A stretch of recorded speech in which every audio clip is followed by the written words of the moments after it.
And as we wait for the next senior men's game in Group A, senior men, between Kyary from Italy and Roth, Mule, Essen from Germany. The two teams we have in the white kayaks and the white buoyancy aids and white helmets. We have the team from Roth, Mule in Essen, and in the blue kayaks, blue and black buoyancy aids and black helmets, the Kyary team from Italy. Both of these teams very well established. I think it's fair to say both of these teams pre-tournament favourites to at least get to the semi-final, and I suspect in their minds both of these teams would like to win the event. This is the matchup in Group A. Kyary have another game later today as the final game in the group, but the winner of this group would stand every chance of being top of this group. So this is the game of the day for these two teams and possibly for us in the crowd. Take a seat, pull up a chair, get a cup of tea. This one could be good. We've got some of the biggest names in canoe polo in front of us for both these teams. We'll introduce them to you as we go. But we've got the teams lined up, the referee's ready, the rain has started, and we're good to go.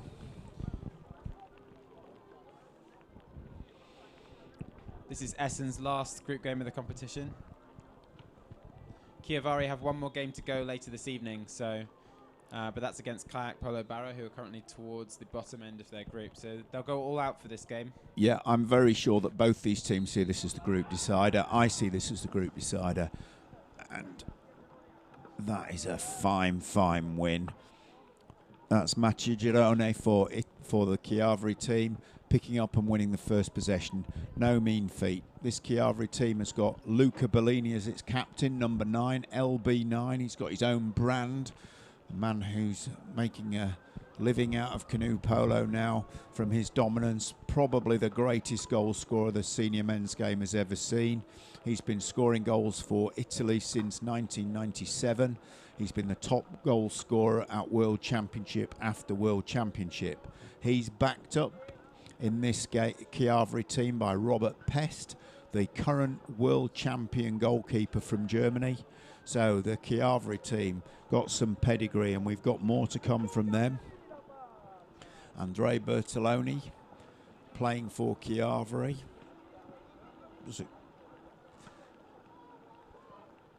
Another Italian player, world champion in Syracuse. So big championship winning team players in big championship winning teams.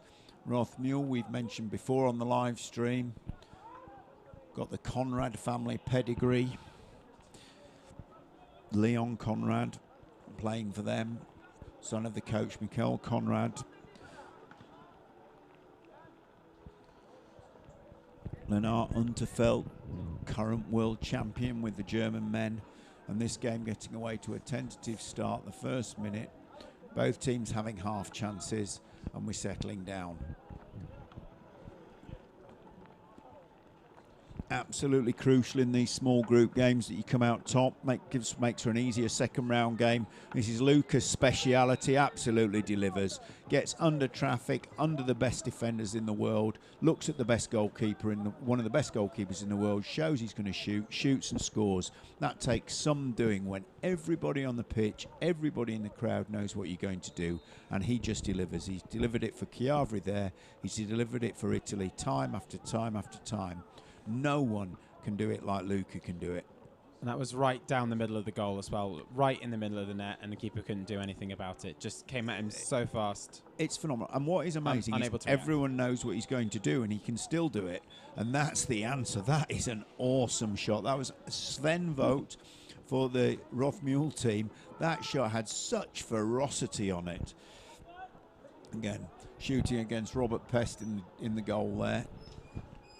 Brilliant goalkeeper, Robert, been goalkeeping, first string goalkeeper for Germany for some time now.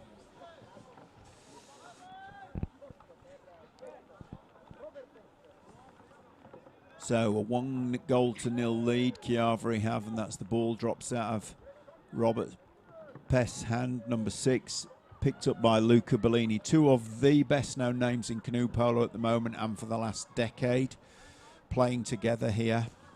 along with Bertoloni, another massive name, great player, superb skills. That inside pass was just fantastic. Fell to Jan-Erik Hack, who couldn't actually capitalise. And the speed that they get up towards halfway, the Roth Mule team, that's a clumsy piece of handling. Returning the ball to Kyary, and you really don't want to do that. Luca threatening a shot. Considering the long shot. Does he really mean it? You will never know. If you asked him, he'd just smile. You can't tell. Under that helmet is trademark bandana. Years ago, people used to take the mickey out of him for wearing it. These days, he gets copied by young Italian boys. It's the thing to do. So he's made his way. First attended championship in Essen in 1997, Luca, and here playing now.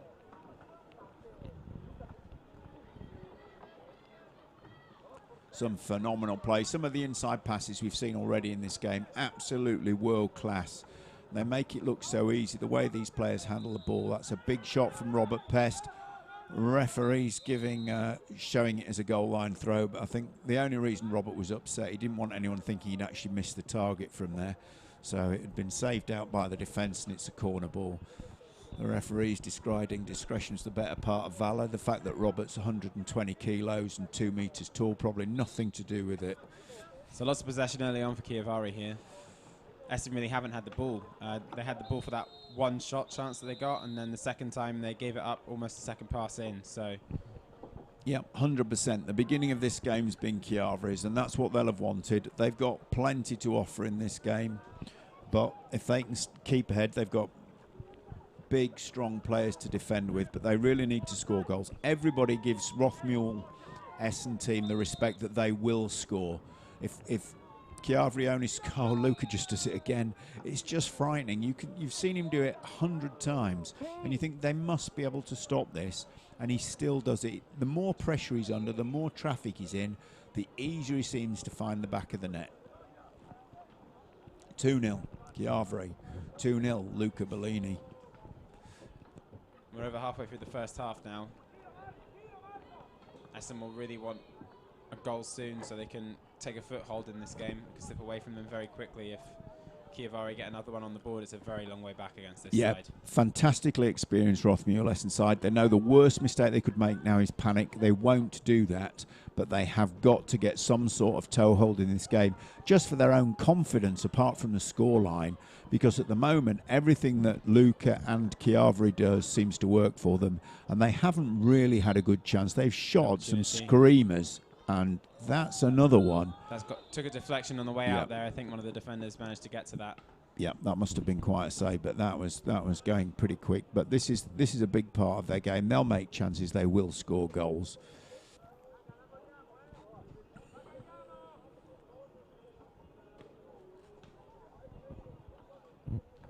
Just a break in play here whilst they retrieve the ball from outside of the area. Yeah, that's one of the problems with players that throw the ball 40 metres. It means fetching the ball from the back's a long way to go. Right, and here we go. They're settling a play now and then moving in. Who's the man? Look at that, working through the traffic. Space right into the middle. It's got 4 paddles up in his face there, though. That'll have reset the shot clock so they can build again. And again, the discipline now. There'll be a conversation going on there. Let's run this play. Let's do it down this side. Let's try and look for a gap. Looking for a gap's going to be hard work. On the left side of the Italian defence, you've got Marco Pozzi, another of the Italian national team, another long-serving member of the Kyary national team, world champions in 2016 in Syracuse. Just an absolute workhorse, and he is just clearing traffic out of his zonal area. So Essen really struggling to find a way through that 4 really strong defenders, but then they've also got to manage to put it past arguably the best goalkeeper in the world at the end of it. So it's no surprise they're struggling at this stage so far. No. And they know Robert well. They give him a huge respect. Obviously, the German team knows the German national goalkeeper very well. They know what he's capable of. He can hurt you. He can bring the ball down to hand off a shot that would normally guarantee you a goal. And he is that good. He's been that good for a decade. Essen got to fight really hard here not to concede the next one. Robert and Luca first played together at an invitational event in London at the London Boat Show. Not sure if that's where this partnership came from, but they've never played together before then. I think you can probably claim it. Yeah.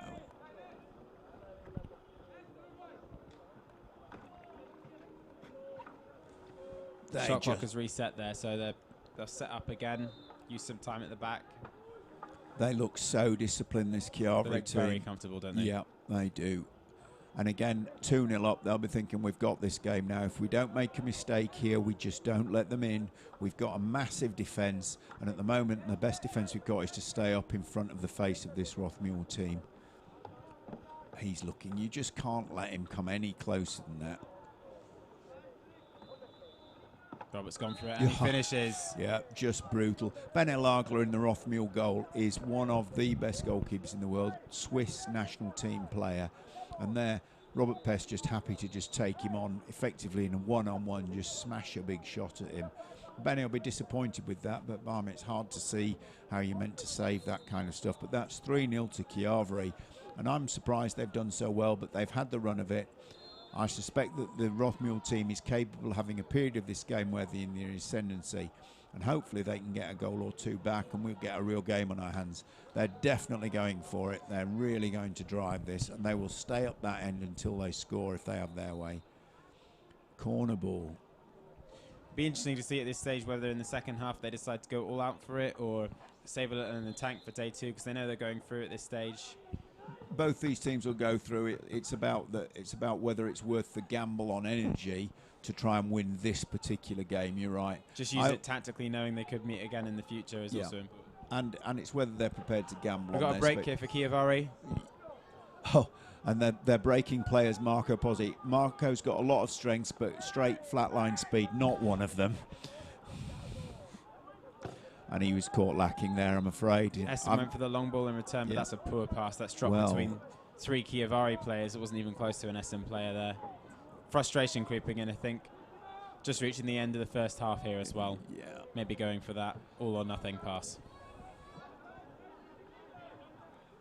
Now, in the Italian team, Marco wouldn't be the man to be breaking as his club team. He's doing his duties, did the work, but I suspect that's taken a fair bit out of him. He's a very, very strong man, but he's used more as a battering ram than a whippet.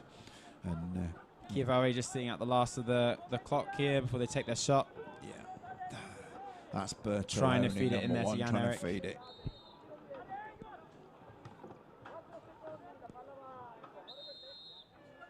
Holding foul. That's a Roth Mule ball, but that's time.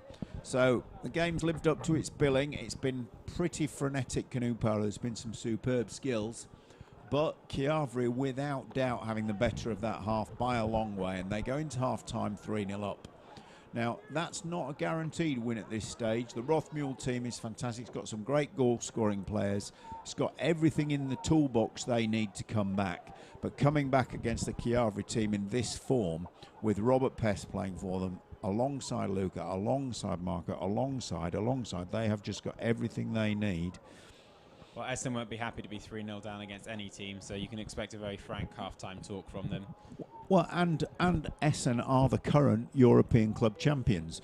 They don't want to be going down to anybody by 3, and they want to be going through.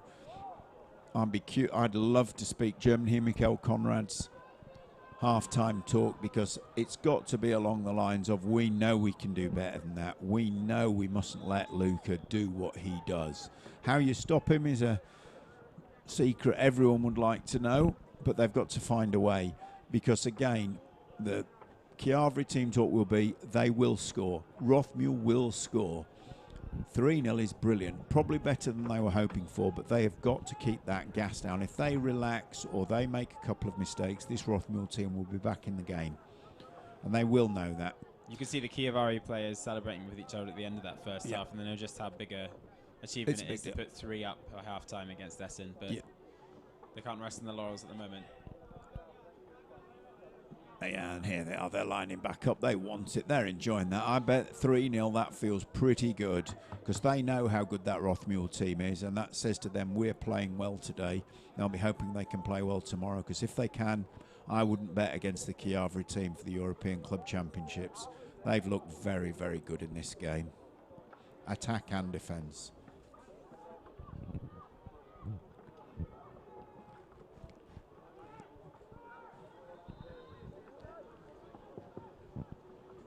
lining up to start. Albenio Baroni taking the ball, I think. No, taking the goal. Mattia Garoni, number 4, looks like he's taking the start. If he's doing the sprints for Kyary, he'll be a pretty quick guy. And he's up against Leon Conrad. Kyary takes it by about half a boat length there. Yeah. These are some of the quickest sprinters in the world at Polo. To get half a boat length on anyone is incredibly impressive. Phenomenal, yeah. Reaction time and then just the sheer straight line speed. Phenomenal. And not the fact they can deliver it once, they can deliver it almost as many times as they're asked in the game. Kyary starting the second half where they left off in the first on the attack, looking aggressive, looking comfortable, looking confident. Watch when Robert Pest throws a long ball, it does not spin at all. He is one of the very few people who can make a very long pass, no spin at all. Beauty of that makes it very easy to receive. Catching a ball that's not spinning so much easier. The really impressive thing is I've been out there down by pitch side. It is not warm. No. There is a decent wind, and these guys are passing it like it was a World Championships in the sunshine in full heat. Yeah. Full grip of the ball, perfect passing, compensating for the wind. It's very impressive accuracy. Yep. Now, from the game point of view, Roth Mule, time to dig in, time to make something really work. And at the moment, I can't see what the plan is. Yep. I think they have allowed themselves to be a bit rattled here. That is the third or fourth mistake in the game where they've really just given the ball to Kyary. Quite definitely the momentum still fully with Kyary here. Fully with them. And they're... that must have come off the inside of the bar. It must have been that close. Corner's been given. Yeah.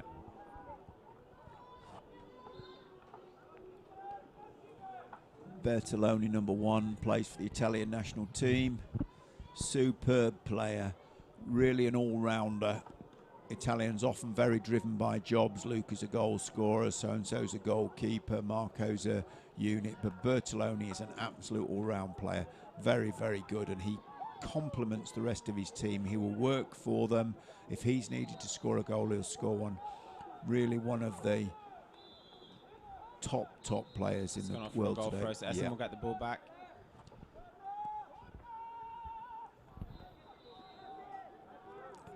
Oh, getting frustrated now. The one thing that won't work for Roth Mule here is getting frustrated.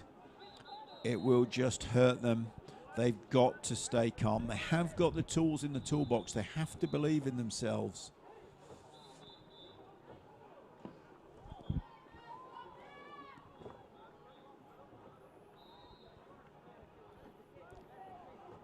I think just the play being slowed down on the break there, frustrating them, but they've got to let that wash over them. They've got to get on their plan A.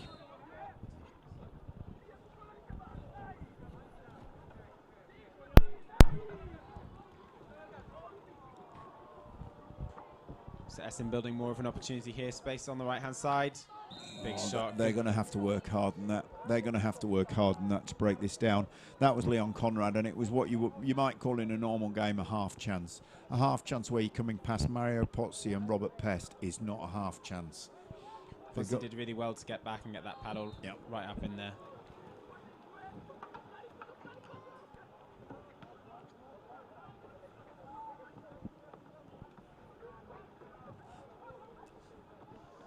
None of these Essen's players on the inside at the moment look like they're ready to receive the ball. No, this Italian team is at. That's beautiful. Oh, again, we could all see that. You could see the intention. It needed to get to Sven Vogt.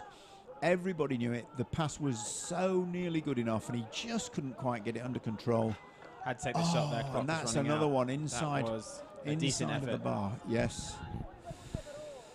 Johan Dreisen just taking the chance on the shot clock and bouncing on the inside of the top bar and out. That is unlucky because that could have been a turning point for the Roth Mule team. That looked like a considerable waste of the ball. 3-0 up. Yes, quiet shot from halfway. Yeah, and no shot clock pressure, Bizarre. Nothing like that. So, not quite sure what he had in mind. Momentary lapse in concentration. He's not happy with himself either. He's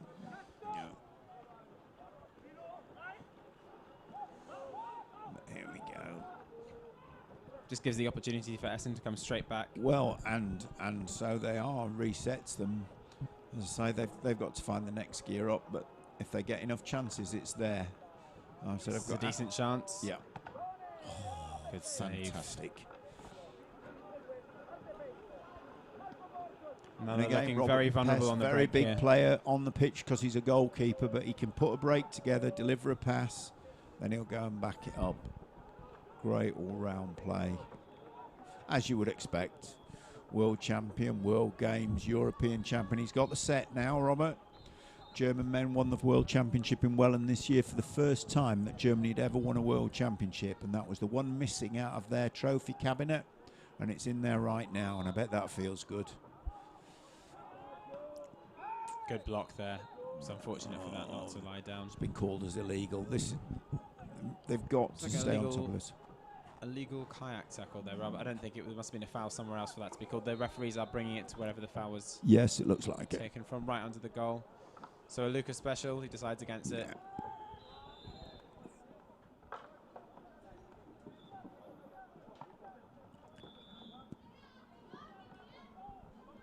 Just comfortable passing over what are really quite huge distances. If you were to see a player at a club session, you know, in Div 3 or whatever, throw the ball like that, quite incredible distances, and they just make it look so easy. A lot of space on this right-hand side at the moment. Yeah.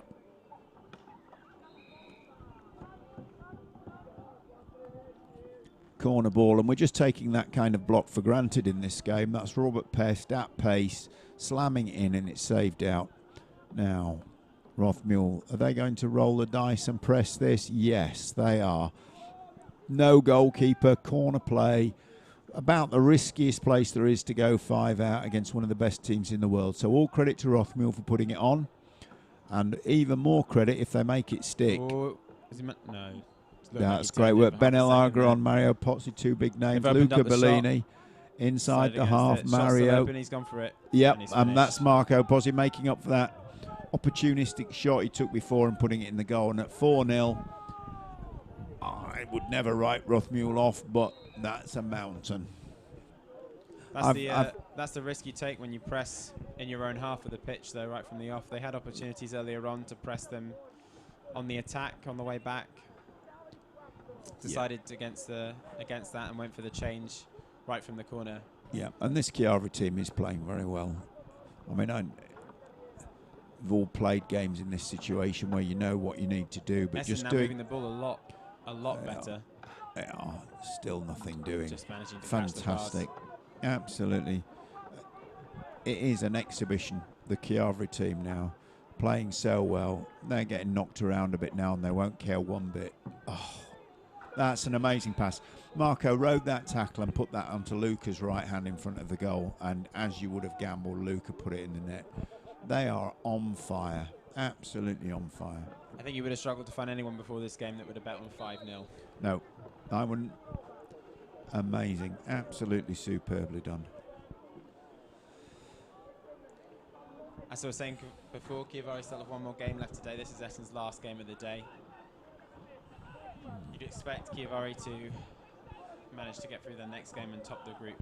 I wouldn't want to bet against them, against anybody playing in this kind of form. If they can keep this going for the next 24 hours, very, very tough to beat.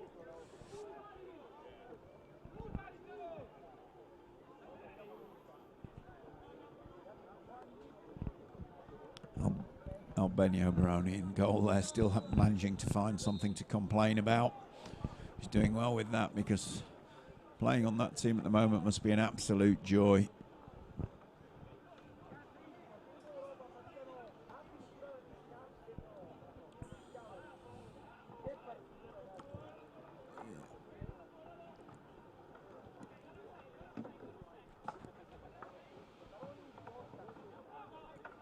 Yeah, they're trying to find something inside here, Rothmule. But that Italian defence line, you can see 3 players inside there just moving across to close it down. That was another good chance, though. The man was in behind there. If he'd taken that ball, just dropped it. They can't seem to drop any one of those. I think partly they've been rattled, because I think Rothmule are a better team than the one we've seen here. They're a little bit rocked. But the Kyary team have been superb, and that defence just moved across, and the moment there was a mistake, it's their ball. Yeah, Yeah, uncharacteristic mistakes and a few Yep. dropped last passes right when it looked like it was going to happen for Tim them. 6-0. Jan-Erik Huck. Again, they're just all joining in now. The smiles must be on the faces, inside and out. Yep. Celebrating everything. Jan-Erik, another all-round utility player. Yep. And that's Robert Pest there congratulating him because he knows they need to carry this spirit forward. They've got this game in the bag against one of the best teams in the world. They have been head and shoulders the better team here, and amazing display. Cold, damp, windy. Travelled all day yesterday probably. Traditional Italian conditions. Yeah, and playing some of the best polo you'll ever see.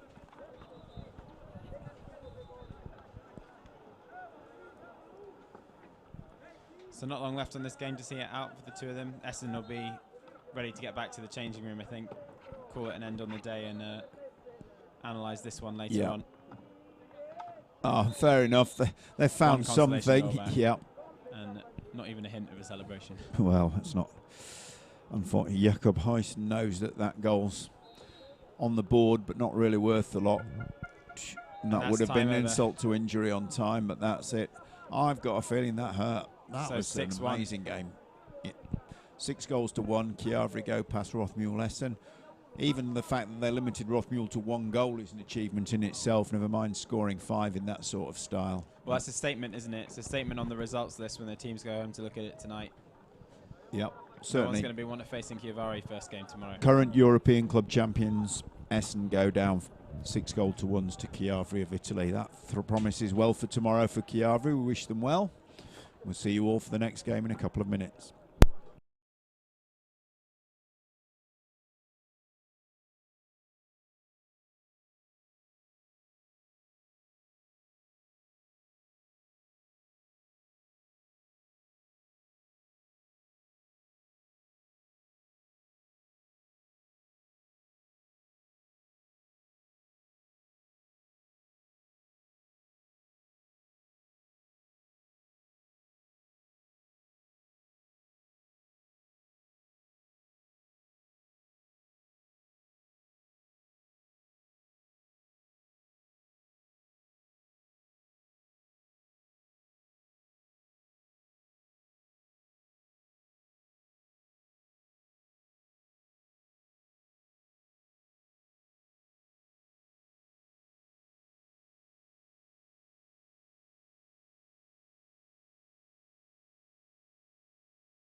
And we're back live at the Canoe Polo European Club Championships at Nottingham.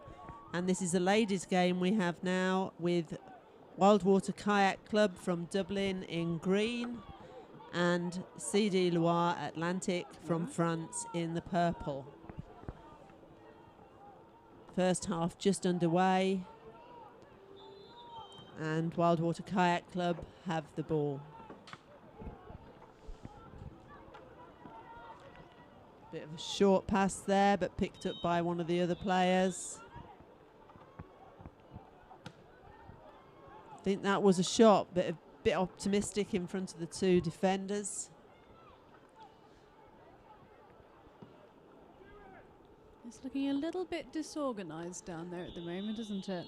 It is, and a wild shot over the top of the bar, just giving away possession to CD Noir. The defending champions, if I am not mistaken. From last year? Yeah. So they will be looking to put a big dent in goal difference. They didn't quite get the result that they were hoping for against Meridian earlier. I think they were expecting to win by a lot more. Yep, and they were certainly put in their place there, I think. Soundly.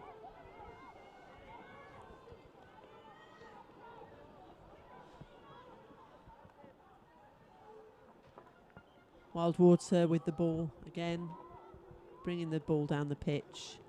Nice and steady, no rush.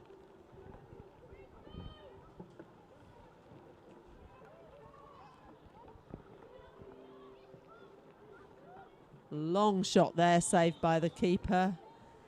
So CD Noir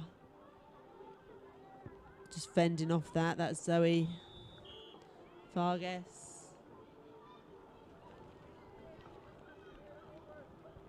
Paddle foul just on the edge there.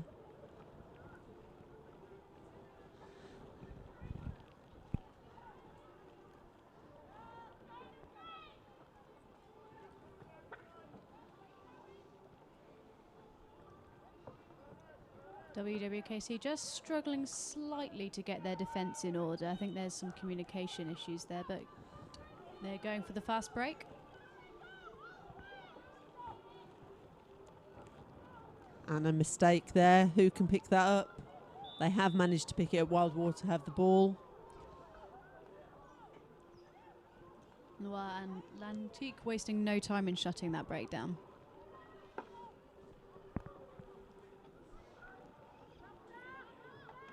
And that's a shot and goal from Wildwater. That's Isabel Kane from Wildwater Kayak Club.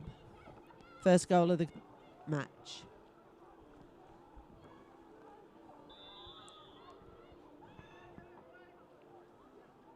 Noir Atlantic don't look as though they're putting the pressure on as reigning champions here. I wonder if they've had quite a few changes in their team since last year, but not really on it at the moment.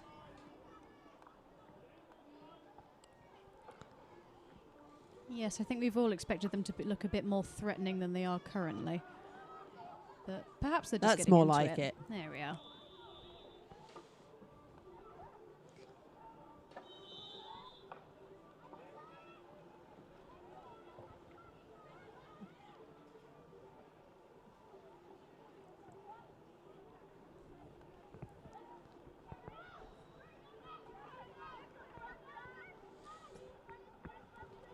Loire Atlantic now pushing out, pushing the 2-and-2 defence. They've got two players chasing. One will be occupying the player with the ball, one will be chasing the nearest pass and really just trying to limit WWKC's options, and it pays off for them. They've won the ball. Now on the break. One-on-one with the keeper. Worth a shot. Oh, and a mistake there. Dear. She's dropped the ball. That's a shame. That was such a good run.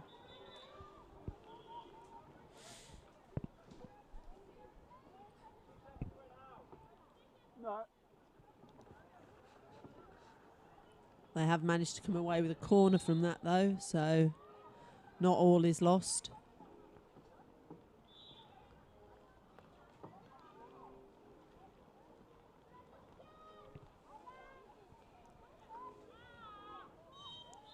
Well, Atlantic just trying to set up the star at this point. Nice organised attack. And Pays that's off. a great shot there. So that's Loire Atlantic 1 and Wildwater Kayak 1.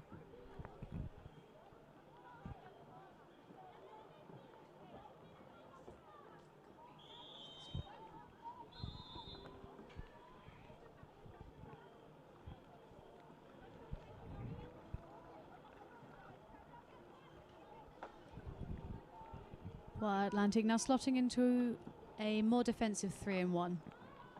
That top man really just defending those gaps between the 3 pins in the middle. The 3 certainly holding the Wildwater Kayak team out, forcing the shot to come from a long way out. WWKC probably could have worked that a little bit more. I felt that they threw that away somewhat. Yeah, they had plenty of time there, plenty of time on the shot clock. They hadn't used it to its advantage.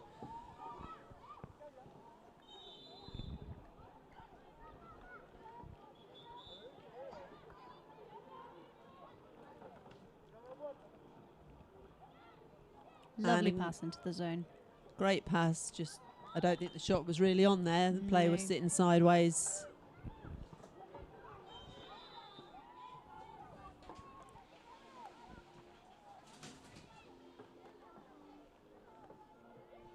And back out, rebuild.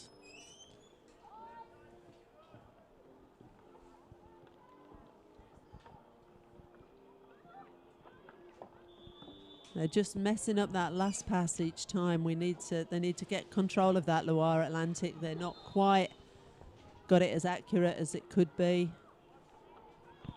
This time it's resulted in a free shot taken, but saved there. Timeout from the referees.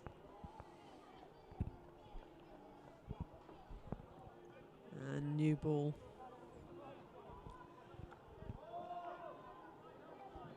Corner, so they get another chance. 60 seconds on the clock.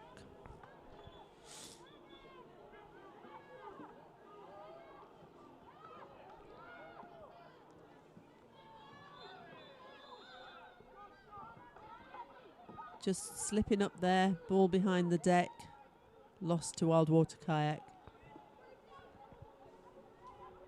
Wildwater Kayak really taking their time as they bring it down the pitch. Loire Atlantic keeping that pressure on.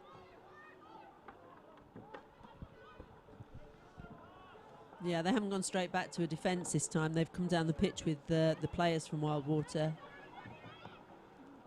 And the pressure's paid off for them. They've got possession. And, yep, good finish there from in front of an open goal. 2 players pressuring her, but no worries. Ball's in the net. And that puts Loire Atlantic 1 goal up.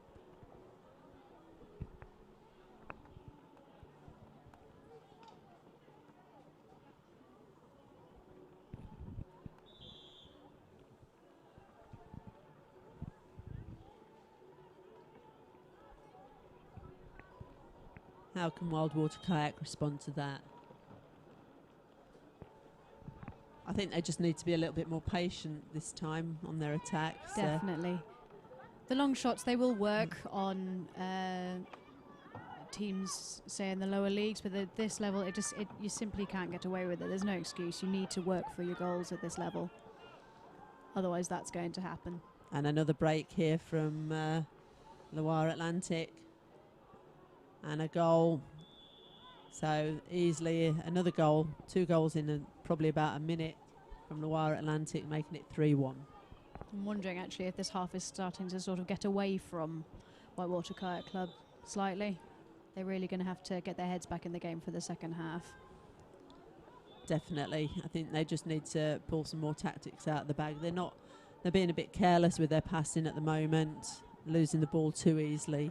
Which is unlike them. They were much, much better earlier. Yeah.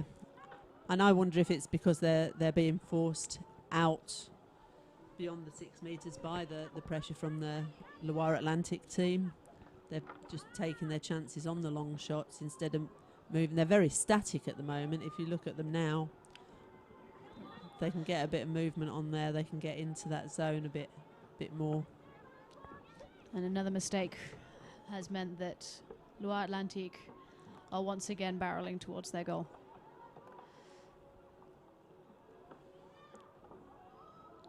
Good defensive work there, but that hasn't stopped them scoring yet another goal.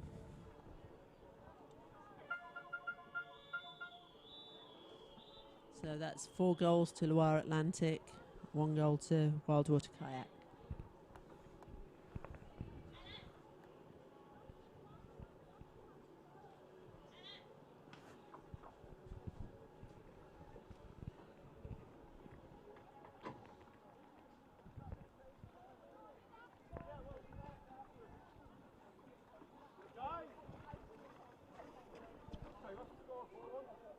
So as we go into half time, there'll be some talking to be done.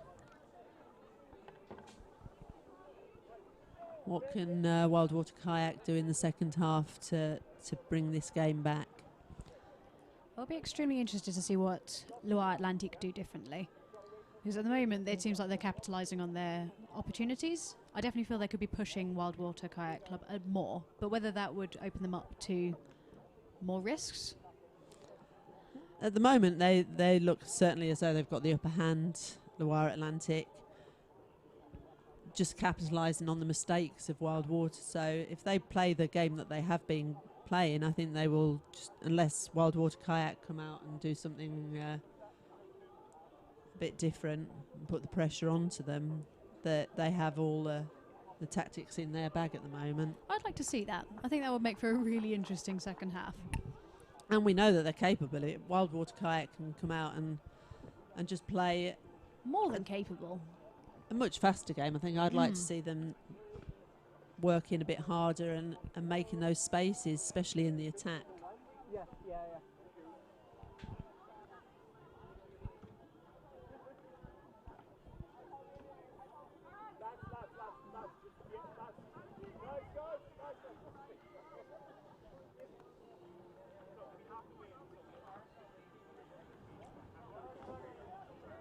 Of course, we're talking tactics now. It's half time. However, it is extremely unpleasant outside, and I would imagine the players will be feeling that. We didn't come to sunny Nottingham this weekend. Probably about 12 degrees. A bit of a breeze. Raining. Welcome to Britain.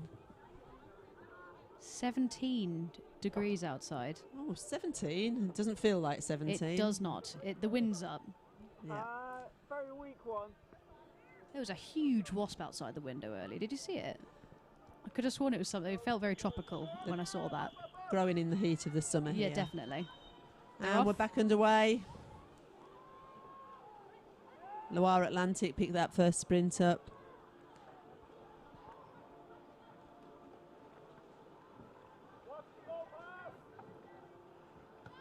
Great set defence there from Wildwater. Isabel Kane, the goal there.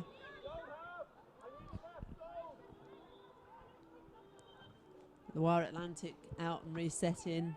Another 60 seconds on the clock for them.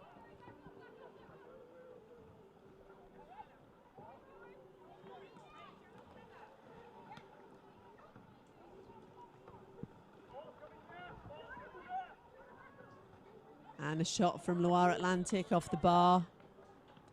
Back into their hands though.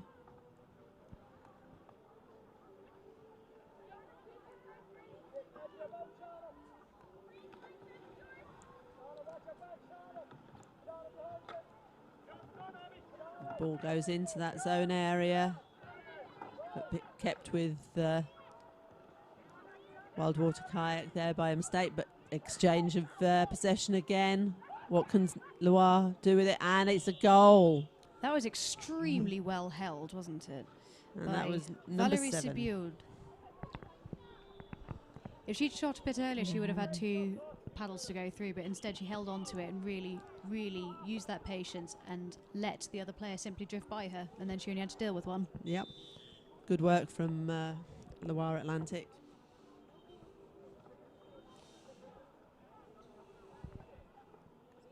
This is Wildwater Kayak's first attack of the second half here, so what can they do? And that's gone out from for a corner.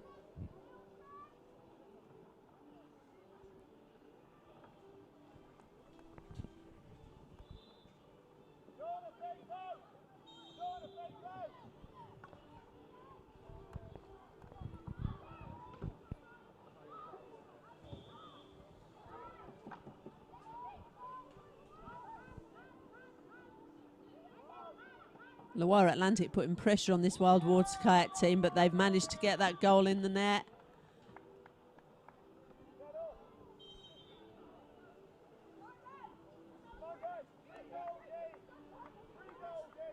Just as the sun comes out.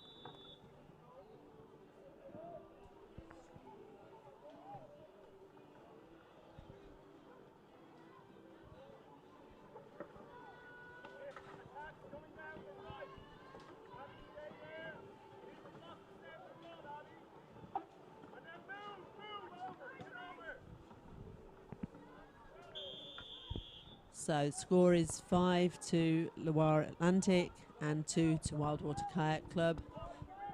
So in this half, Wildwater Kayak coming back.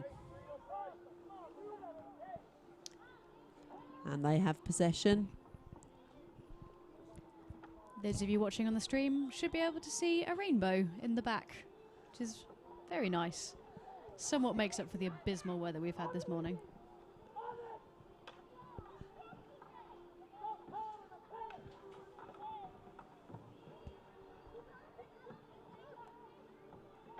And Loire Atlantic with possession of the ball. Wildwater Kayak racing back to their defence.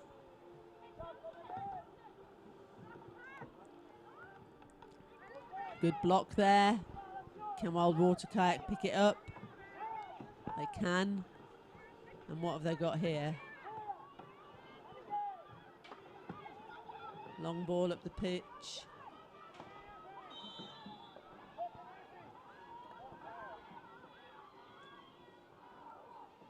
And pass straight into the hands of Loire Atlantic.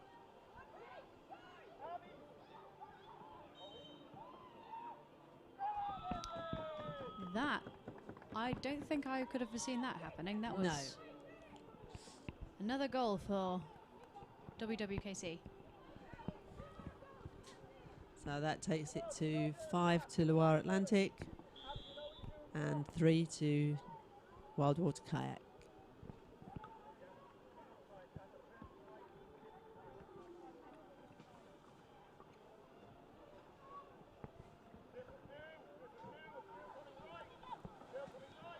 Certainly come out in this second half, Wildwater Kayak, and try to put a bit more pressure onto Loire Atlantic. Well, apparently Loire Atlantic weren't having any of it because they've just scored again. Oh, no. So that's 6 goals to Loire Atlantic.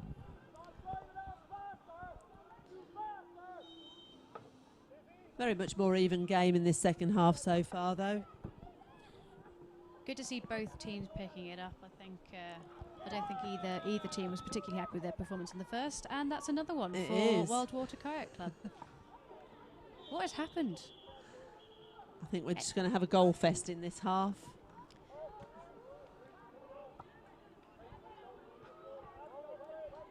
Pretty sure I went to that when I was 17. I don't remember much of it.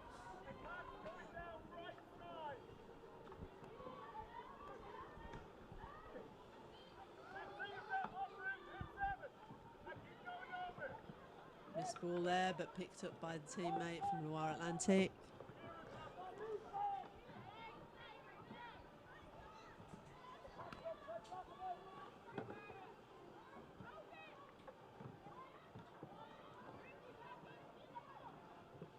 Great pass there.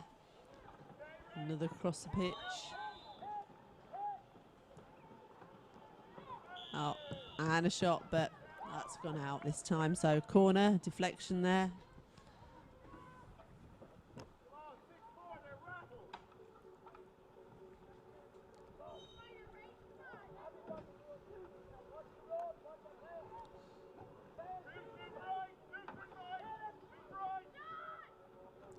Another shot, but that's a bit high this time, over the top of the bar, so it's a goal line throw to Wildwater Kayak.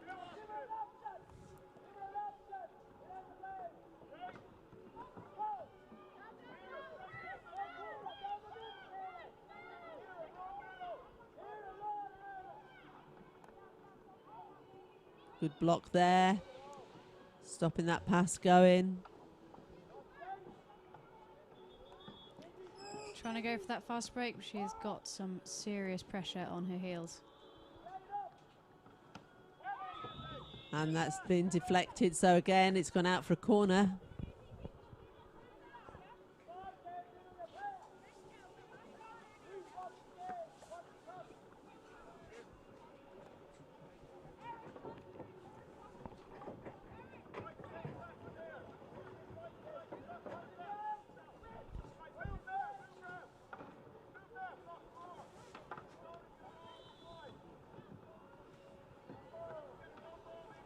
Casey looking a bit static at the moment. They are kind of letting Loire Atlantic push them around quite a lot, but they are really coming in with speed. So yeah, and they're not in any hurry. Loire Atlantic, we've got the lead here, so they're taking their time.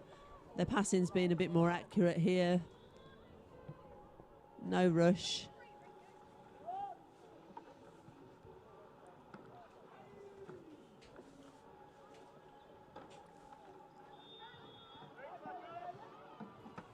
Some great passing and a great deflection there.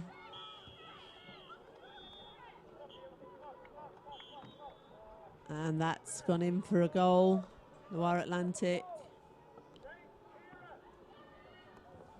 Unfortunately, when the ball came back out, straight into the hands of a Loire Atlantic player and back into the net.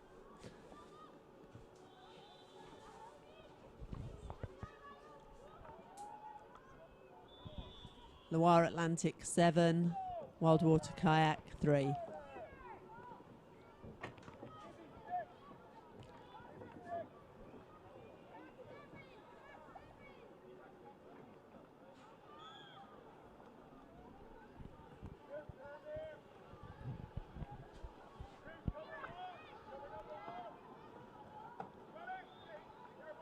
Wildwater Kayak just putting a bit more pressure onto Loire Atlantic as they come in. Chasing that ball down a bit more. Oh, that rebound off the boat there, straight into the hands of a Wildwater Kayak paddler and then straight back to the hands of Loire Atlantic.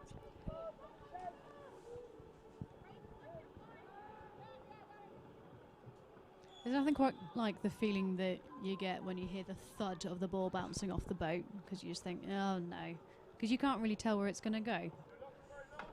You should know where it's going to go before it lands. That's probably why I'm not on the GB squad.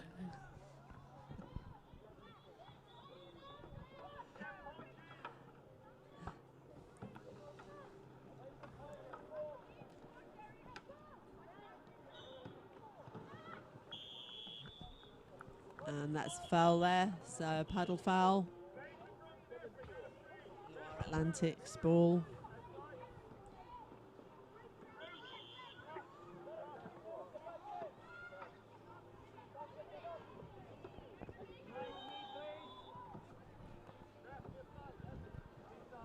Referee's just getting them in the right place.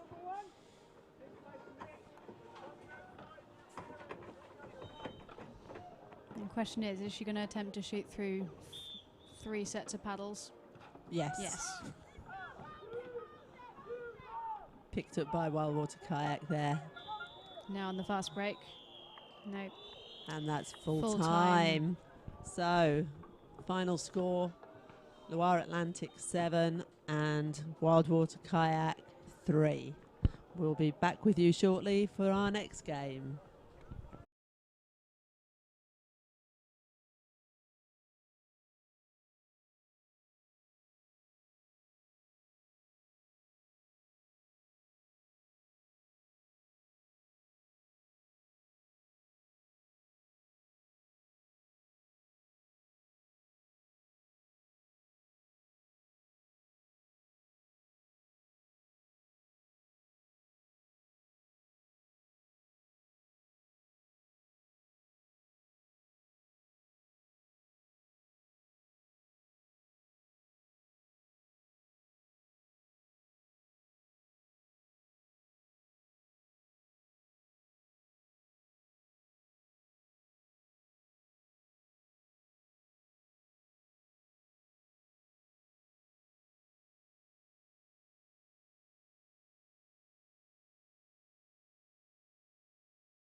And we are back at the European Club Champs. This is WSS Wildwater versus Wildwater Kayak Club. This is the men's division.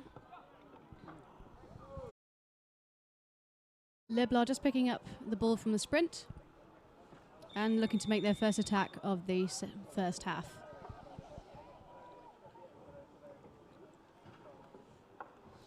Sending a man in to make some space, and they're beginning to attack. Goes for a corner.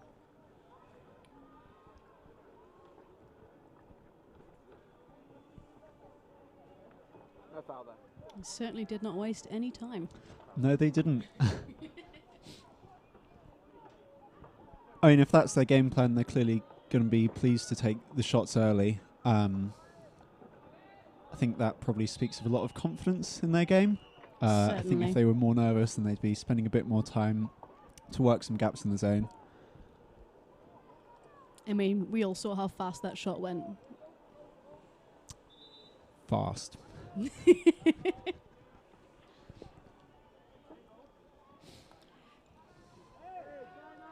A quick break while we retrieve the ball from behind the pontoon.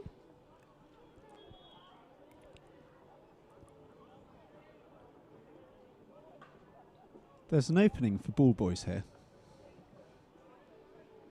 I'm thinking a full Wimbledon kind of cadre. Will you be 16 or so volunteering, per pitch. If it was a warmer weekend, I'm not jealous of the people playing in this wind. Me neither.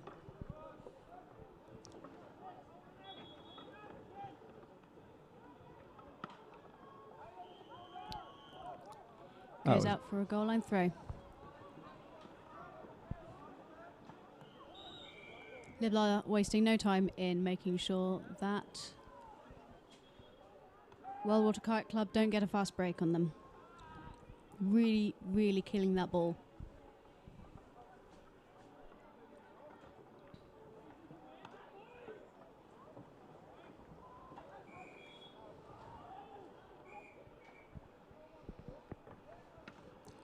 And like we said at the start, Wildwater are playing this with bags of confidence. They're not letting their opponents have any time on the ball.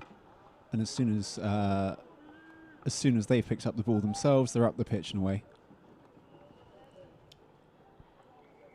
Unfortunately, the pass goes way too far.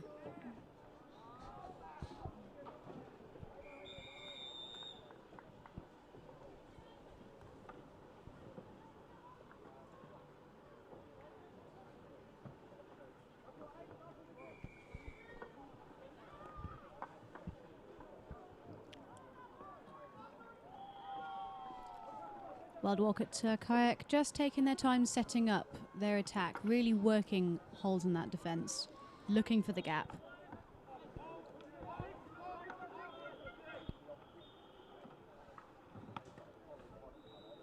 Wildwater giving them nothing.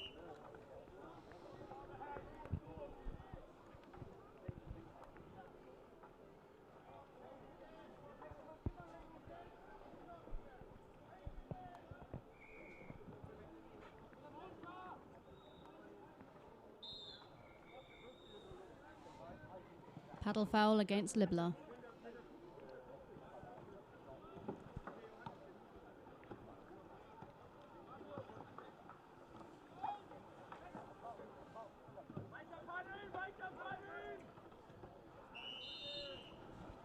It's unfortunate it goes out for a goal line throw, and Wildwater in possession again, steaming up the pitch.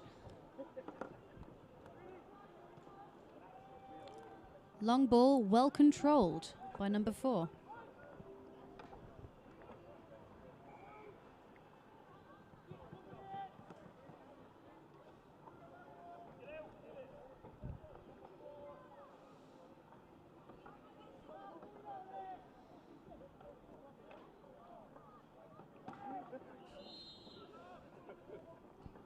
Goes out for a corner, hopefully giving Wildwater Kayak Club a chance to set up their defence a bit more definitively. Wildwater is still pushing, working, making those gaps for their runners to run into.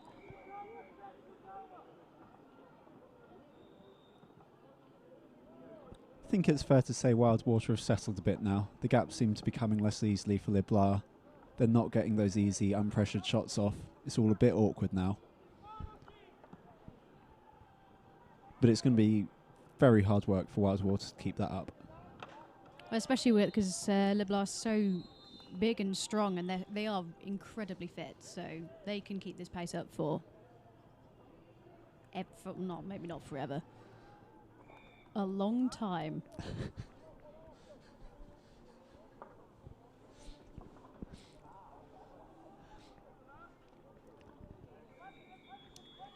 Bet you guys wish you called me incredibly big and strong. Really, we're going to do this now on the stream. The elder statesmen have gone away, so the commentary has gone downhill in all of 3 minutes, perhaps. I mean,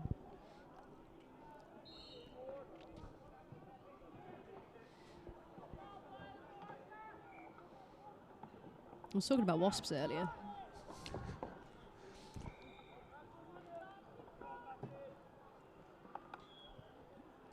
Polo.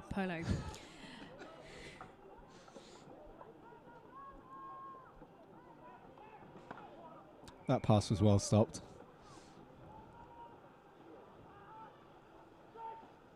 WWKC resisting the hand tackle and still managing to make the pass. He needs to use this, and they won't get many chances like that. Oh dear, Liblar on the attack. WWKC monstrously fast, catching up to him.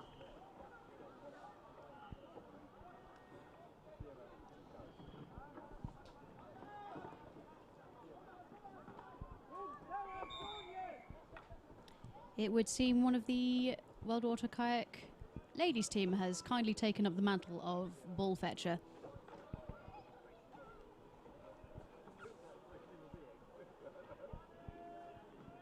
Believe it might be Isabel Kane.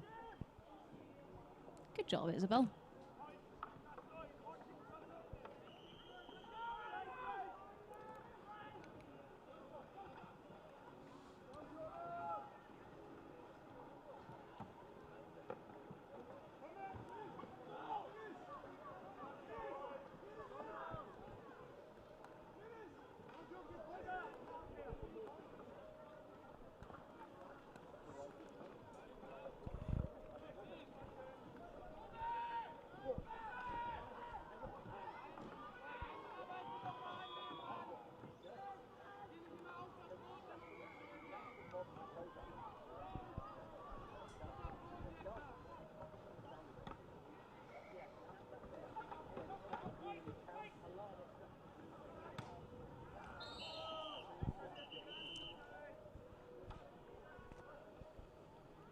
I think at this point, approaching the end of the first half, both teams are fairly happy just to let the attack have time to work the ball around.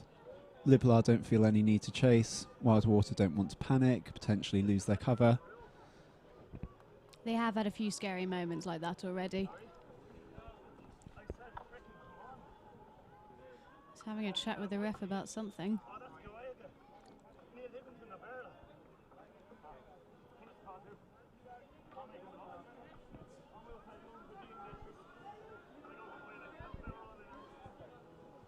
Do you believe that is Brian reffing? Also known as Controversial Brian. He's going to kill me.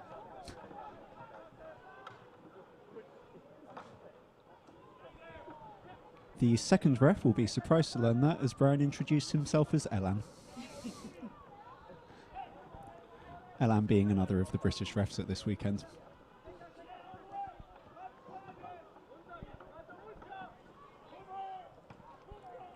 That was a well-worked opportunity, and that's sad not to get anything from it. Rookie error from the Liblar goalkeeper, though, taking the ball off as he went to throw it forward. She'll be extremely upset about.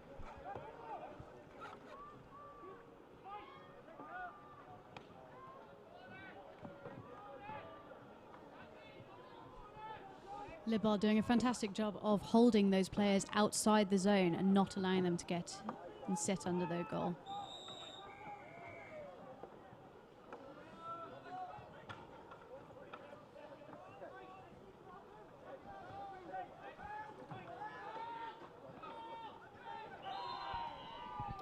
Goal for Wildwater Kayak.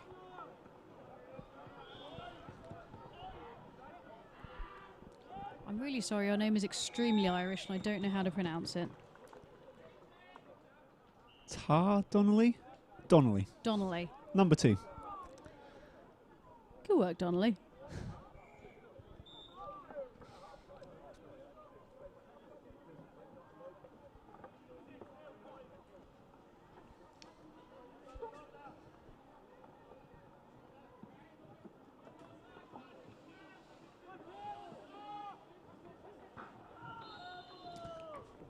Play comes almost as soon as the first goal scored. Number 4 for Liblar, Felix Eichmeyer.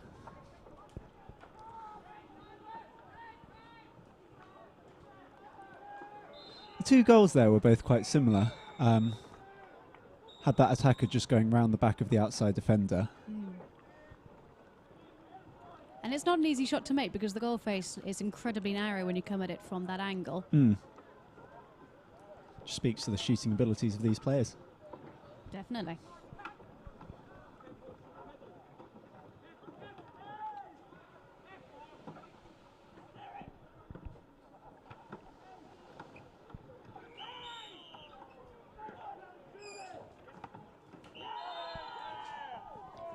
Wildwater, off the back of a paddle foul, scores against Liblar.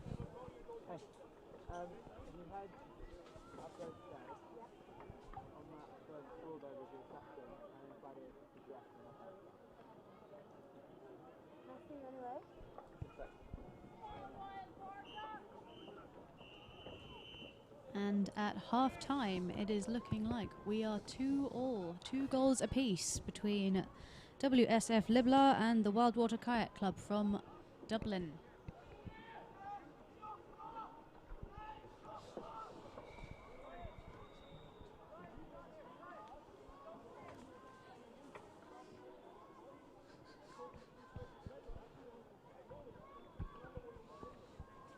I do wonder what Liblar will be doing differently in this half, because the start of the first half was extremely aggressive from them, and I felt like they almost they mellowed out towards the latter half they of definitely started that half more dominant than they finished. I think Wildwater did really well to. I think they did 2 things. First of all, they started shutting down those Liblar attacks a lot quicker. Secondly, their own attacks, I think their passing was a bit tidier, and they just managed to make a bit more space for themselves. Perhaps as a consequence, like you say, of Liblar pushing slightly less. But it will be interesting to see how both teams come out now for the second half. I think Liblar have got to keep up that aggression. Wildwater, maybe they've done well to stay patient, to keep their passing tidy, but then again, they can't fall into the same trap of Liblar of chilling out too much, just going a bit too slow.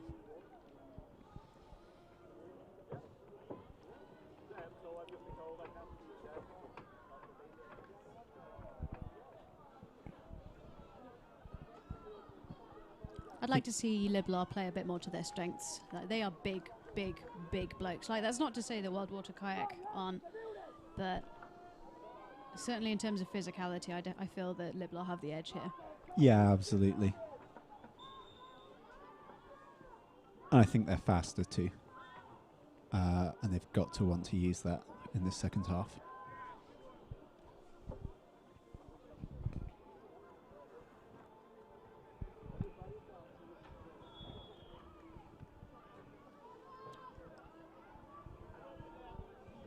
So you reckon this sprint is going to go to Liblar?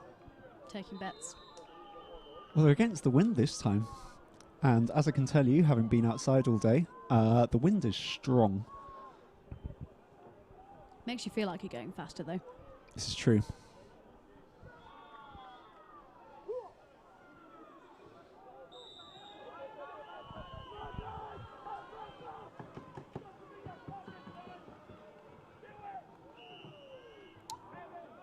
Should have backed yourself, Tom.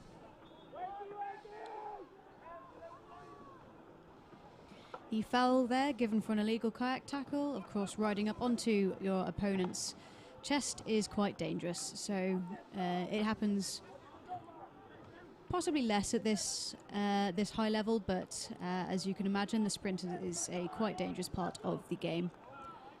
But players are expected to modify their speed. While I've been chatting, Libla have scored. And like we said, they're coming out of the start of the second half, guns blazing, paddling hard, trying to get those attacks in quickly. Wonder if they can keep it up.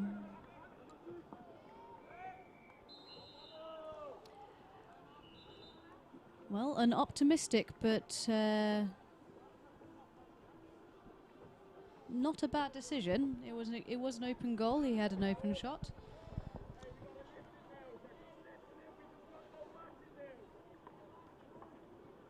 It's maybe not the accuracy of being about 20 meters closer.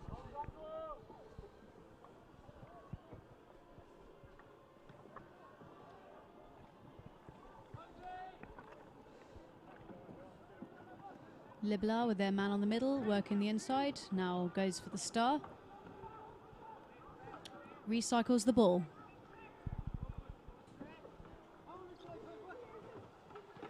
Really trying to have that patience and discipline and look for those opportunities rather than taking a shot that...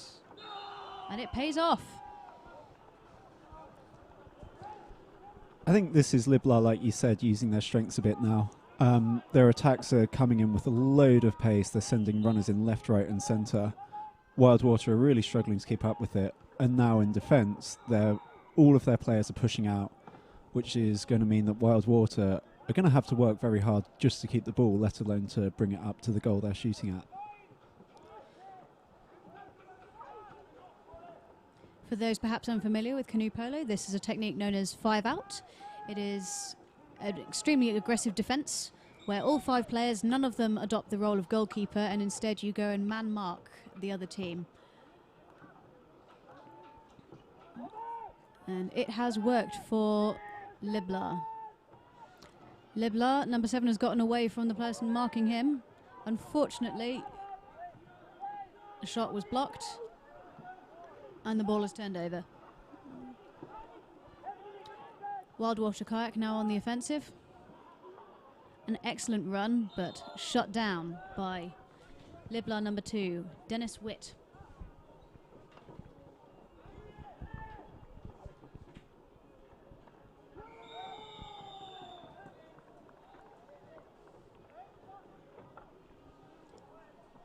Libla still playing 5 out, even this close to the goal. Is certainly a bold move.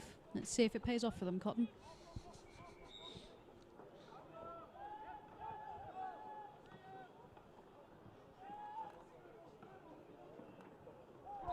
It does not. That was fantastic. That was a very cheeky little look away and then a flick into the net. And that's exactly what Wildwater have to do when they're being pressed. They have to take those shots onto the open goal. They have to work a lot smarter, because the fact is Libla has them beaten in terms of strength. Sure, yeah. But they can keep taking those shots. They've all got good shots on them. They'll keep paying off. And if Libla let them get into positions like that again, they can punish them for it. Of course, there is a risk associated with not looking where you're throwing.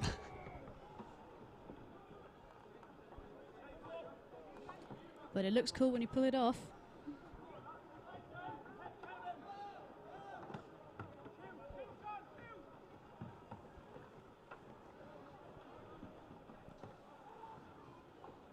Libla is occupying a huge proportion of Wildwater Kayak's zone.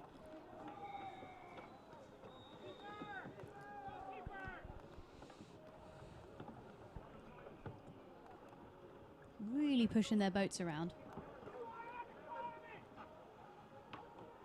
And number 4's in acres of space. Can't quite get the ball to him, but it's in the middle. It's a good shot.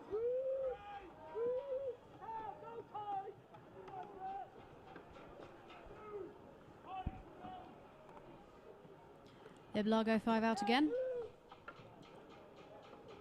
Just keeping that pressure on, forcing Wildwater Kayak to make passes that perhaps aren't as safe, forcing them to make mistakes so that they can pick up the ball. Wildwater Kayak effectively gotten away from the player marking them, number 2 there.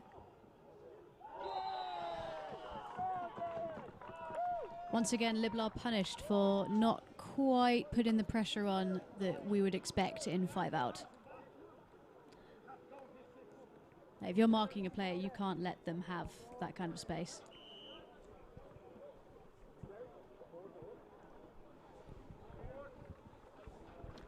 You need to be sat on them, forcing them, turning them.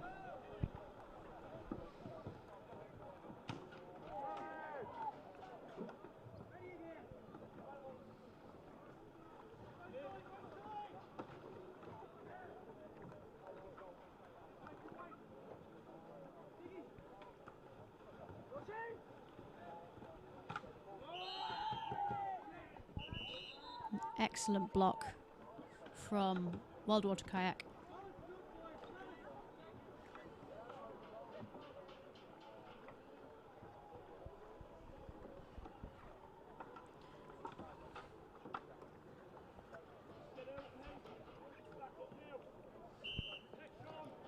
Ball goes out for a corner and Liblar are on the attack.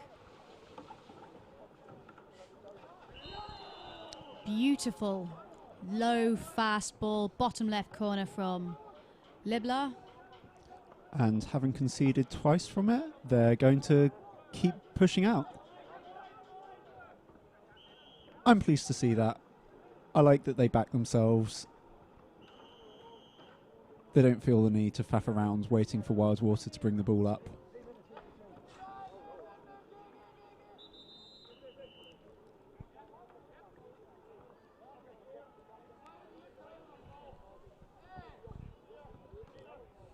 Liblar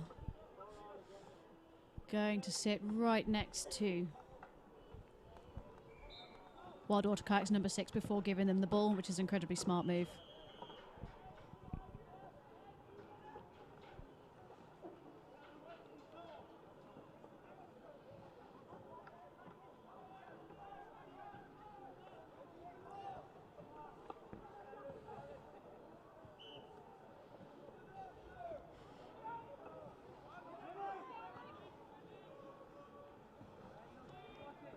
Perhaps a slightly wayward pass there from Wildwater Kayak.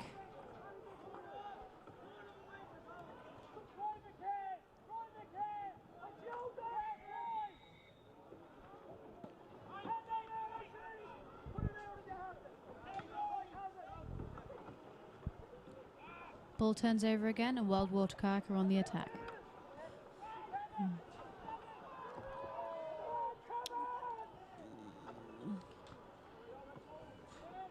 Possibly the better decision, but maybe not executed as well as it could have been.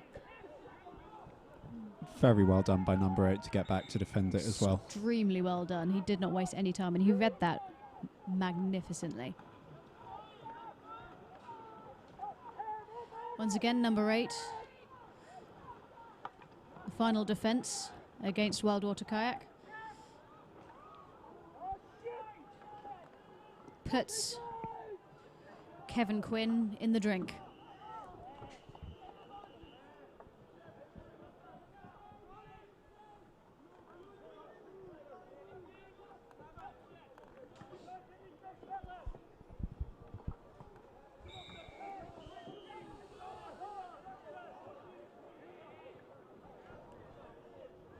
Not quite sure what's happening at the moment.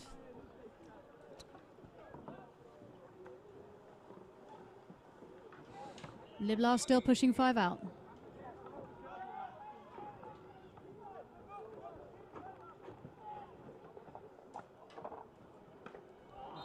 Very, very well saved. Honestly, I really thought that was going in again. Again, a Wildwater player doing really well to get away from their marker there, though.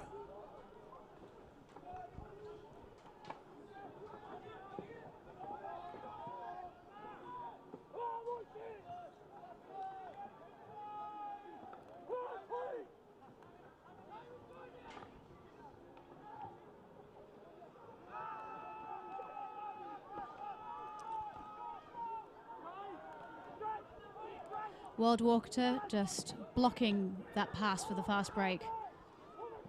The Liblar are on the attack again. And he has to take that, surely.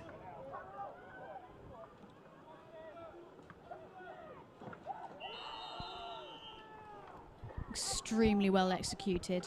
Just passing it round that lone defender. Meaning that the defender had to look backwards behind him in order to actually see where the shot was coming from. Really, really good decision.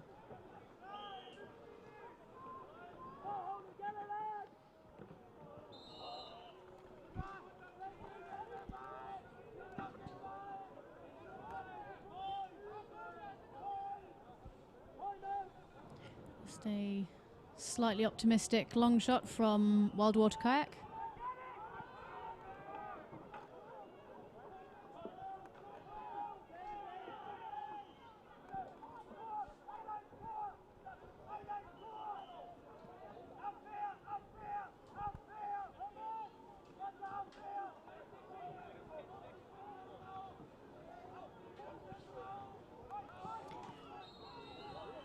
I'll be honest, folks, the ball is now behind a tent and I can't see anything.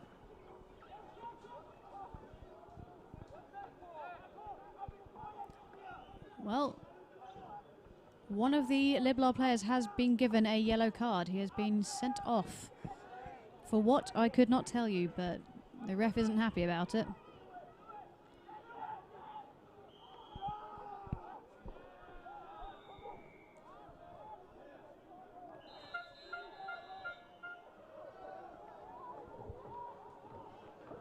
Full time, very close victory to Liblar. And what started off looking like a dominant performance ended up being a very close game. Very enjoyable game to watch, I'd say.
And welcome back. We've got a Group C game in the senior men's category at the European Club Championships. We have lining up in the yellow boats, green buoyancy aids, white helmets, Thurgau Wildwater from Switzerland, and in the white boats, red buoyancy aids and white helmets, Vala Moso Retiro from Madrid in Spain. So Spain versus Switzerland. The yellow boats, the Swiss team, Thurgau Wildwater, and the white boats, the Madrid team of Vala Moso Retiro. And their first contact goes in favour of the Swiss. Winning the charge start, settling into the game. This will be the final game for both of these teams today as we wind down.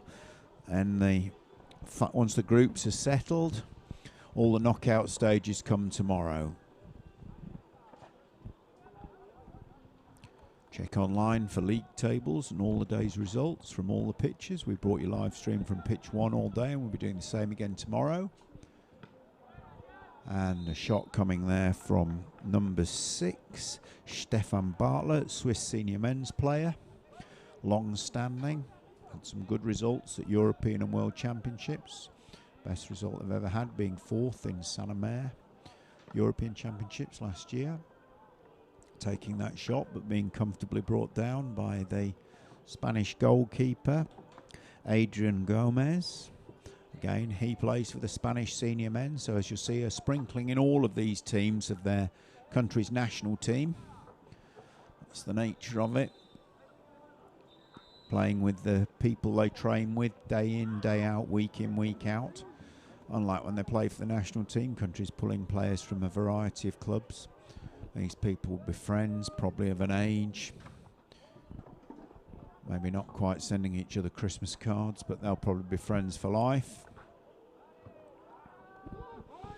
And the second firm shot comes off the bar to give Vala Moso Retiro the first play of the game, and so they come into the Swiss half. Swiss settling into a solid 3-1 at this point, looking to hold those Spanish players far away from their zone if they can. Yes, and this is the Swiss preferred style of play, will be 3-1. If the game goes their way, they'll stick to that plan pretty much all the way through. They won't chop and change tactics if things are going well for them.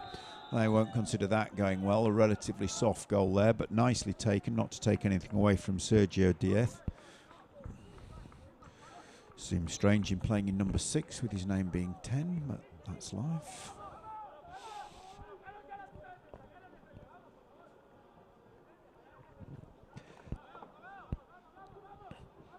And quick to respond. Thurgau driving forwards, pushing forwards, and too much. They've committed a foul on the goalkeeper, and this could be costly. Spanish teams generally, and including this Vala Moso Retiro team, very, very quick. Speed is their absolute go-to game. The Mediterranean countries, they can train in boat year round, and they make the most of that. And that was a slightly long dribble pass, and Andreas Hug trying to make something of it, charging out all over him, but not winning the ball. Play on from the referee, no harm done. And Vala Moso Retiro looking to build on that, but that's a weak pass. That will be disappointing for them. They're on the ascendancy, scored the first goal. But now they've just wet possession cheaply. This could be the doorway back in.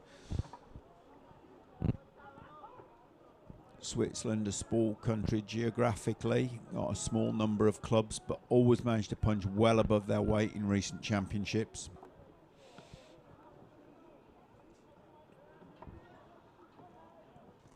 Andreas Bartlett driving for them there, looking for something. Again, the Spanish boats moving across, working hard. There's Swiss players just cycling out once more, trying to give each other some room. The Spanish zone was getting a little bit busy.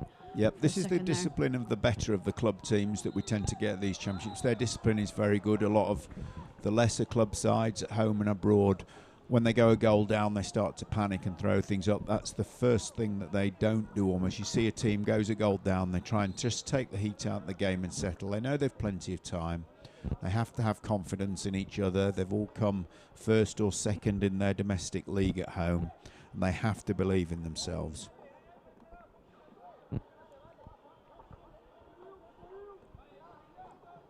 You could be a motivational speaker, you know. Thank you for your encouragement.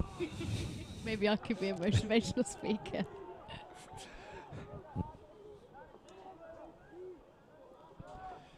That's a long ball over the top. It's gone out of the court of play. We should have spare balls down there, but by this time in the day, some of them have gone missing.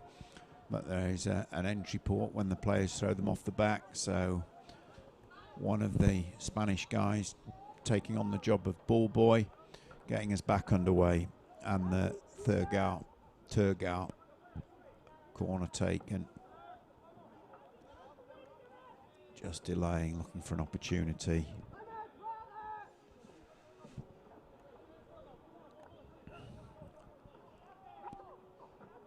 A lot of Swiss players in that zone at this point. They are committed and flat. They really need to score if they do that, because if they shoot and don't score when they're that flat, that Spanish break will just come rolling into operation.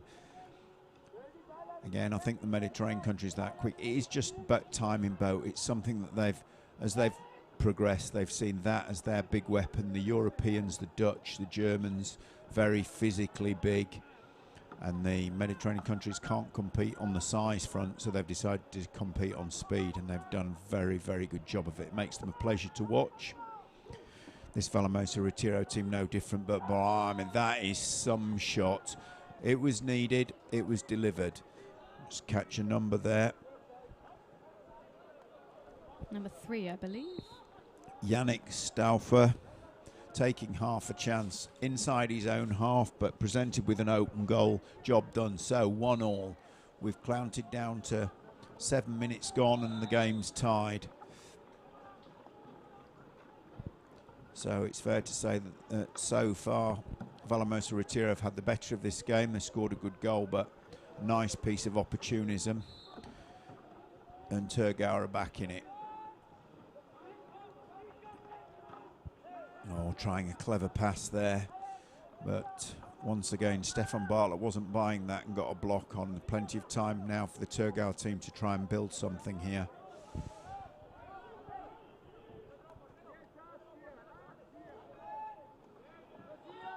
Now this is nice to see, tied at 1, and the Spanish have pressed. This is clearly a conscious decision not to wait for the big shooters to come at them, and they're happy to put, look at that on the ball battle. Pushing him Driving right off him the and he's pitch. driven him off. That's job done. Magnificent. That's a great win. That really was a very, very good win. All that work being done by the number 7 for Club Vala Moso, which is Alejandro Herrero. He'll be proud of that. That's the training hours paying off. Just outworking his opponent and winning his team the ball. So they get this chance at the close to half-time break, and that's nicely saved. Yannick Stefan now stepping up as goalkeeping duties. We come inside the last couple of minutes, but that was an impressive press from the Spanish. I hope we're going to see a lot more of that. That's the kind of game I like. Toe-to-toe canoeing.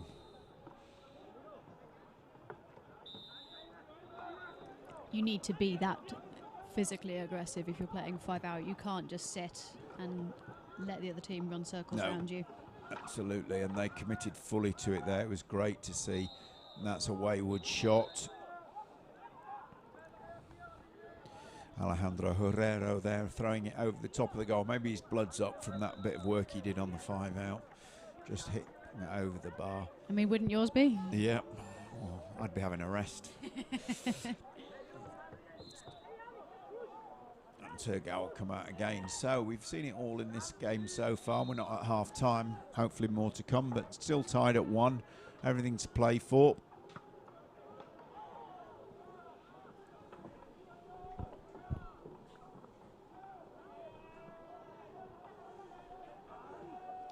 Mistake from Thurgau. Oh, and that's But- over dribbled. Oh dear. A bit off more than he can chew there. Swiss team just slowing things down. That was nicely tidied up from Stefan Bartler. That was hard work to get back there, but that was just an over dribble. The ball was presented to him and he was happy to cut it away. Oh! Well, Stefan Bartlett again did good work to win the ball back and did great work to stick it in the back of the net. Inside the last minute, a superb finish, absolutely buried. So Thurgau take the lead for the first time, 2-1. Is there a first half response? Is there time for a first half response from Vala Moso Retiro? I believe we might have a little bit more time than we do on the clock, as there were a couple of timeouts because the ball went Yeah, the far, main game far clock. from the pitch. The main game clock giving Vala Moso Retiro time for that shot and a free shot to be taken, I would guess. There must be a little bit of time. Not much. Referees calling time out. I expect we're very, very close to the time limit. You're looking to Retiro get keeping possession. Can they generate another opportunity?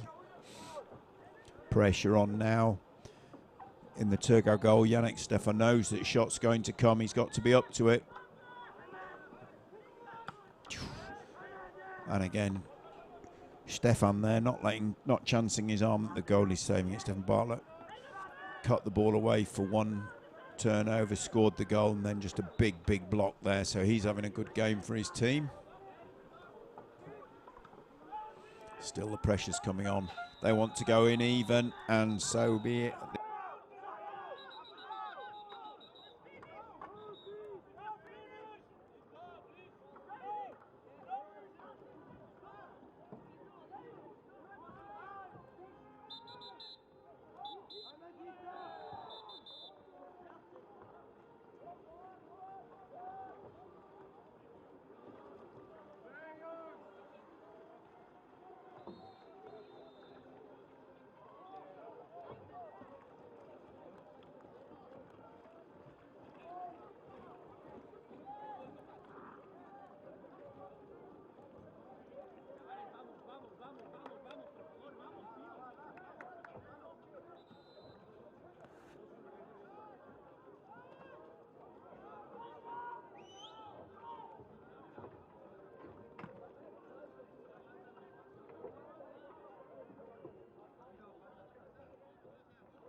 And looks like the referees are getting ready to reline the teams up. Flies by those 3 minutes when you're down there, tired, taking on a bit of water, trying to turn the game your way.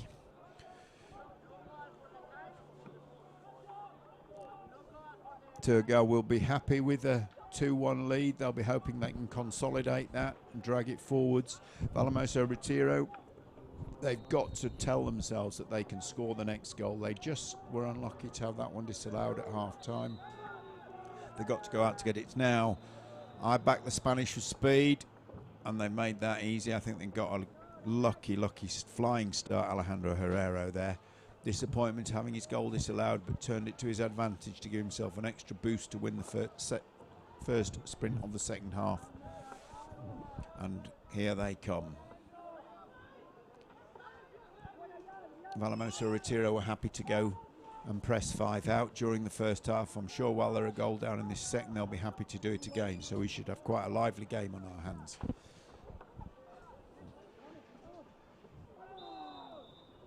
sinking it. Absolutely. Beautiful, beautiful goal through several sets of paddles. 2-2 now. So, let's see how this game goes. This should be lively. Both want this.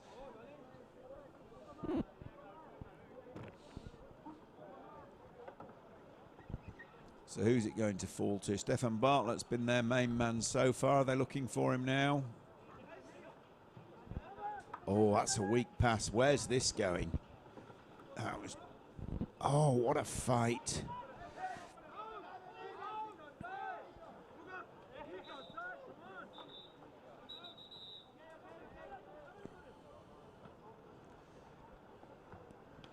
Well, that went the way of Retiro. I think they'll be grateful there. I think that was a bit of a scrabble. Could possibly have gone either way. Bit of a tough He's bringing call, them really. forwards, yep. When the ball's under the water, Yeah. it's kind of difficult to see if it's gone over the sideline or Certainly not. from here, hopefully the refs were in a better position to see than us, but they're driven forward now. And the referee's having a consult. I think that's another close call. Whether it's about cards or a penalty, time will tell. Referees don't consult in this way often, according to the rules, just for key decisions, penalty, sendings off. So it will be for something fairly major, I think. And yes, that's a penalty call. Clearly there's been an offence in there on the Vala Moso Retiro shooter, and the penalty comes 6 metres, undefended goal. As I've said many times, on the training ground or in the quiet of your home field, this is an easy shot. On a windy Nottingham afternoon in the cold, when it really counts, when the scores are tied at 2-2, it's all about the pressure, and a surprising number get missed, but not that one. Alejandro Herrero puts his team into a 3-2 lead. Very nicely done. Very comfortably done. And brings the ball back to the Swiss team, which is it's nice. like darts. Very polite. The Swiss would have been left hanging if he'd left it there, because they were all up on the line waiting to take the restart, so they would have been caught out, but he was a good sport for them. Nice to see. They've driven forwards and drawn a foul. They need to get something here. Plenty of time left, but still they don't want to let that lead sit there. They've got to find an answer. And again, as I've said before, they have to be so careful, because they commit forwards, and this Spanish team are absolutely deadly on the break. Which I think we might be about to see. It's looking that way. Have they got enough men forwards? Have they got an open goal chance? Obviously, they've got the lead, so they want to paint on a golden opportunity, and that was more than good enough. Victor Gonzalez finishing beautifully. And 4-2 now. The Thurgau team have got to dig in now. They've time, but not too much of it. They're going to have to throw something up. Mustn't panic, but must push hard. They need to get that balance just right.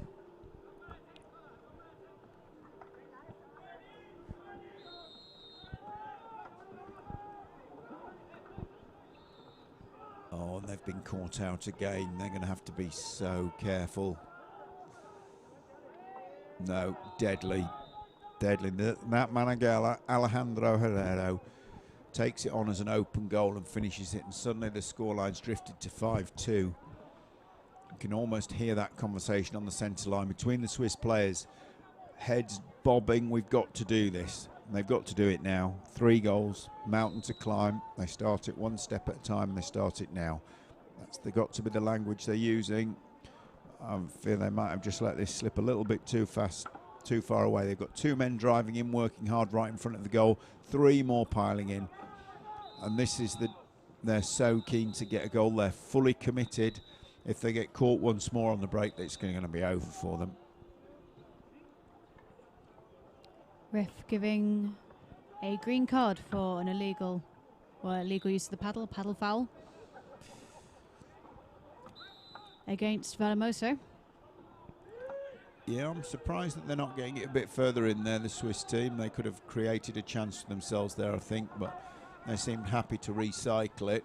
Well, I need to get something going, and they're resorting to brute force here. I'm not sure this is going to be the best weapon for them. They're just trying to compress it really tight and force a goal in. And from what we've seen so far of the goalkeeping of Adrian Gomez, they're not likely to get away with that. No.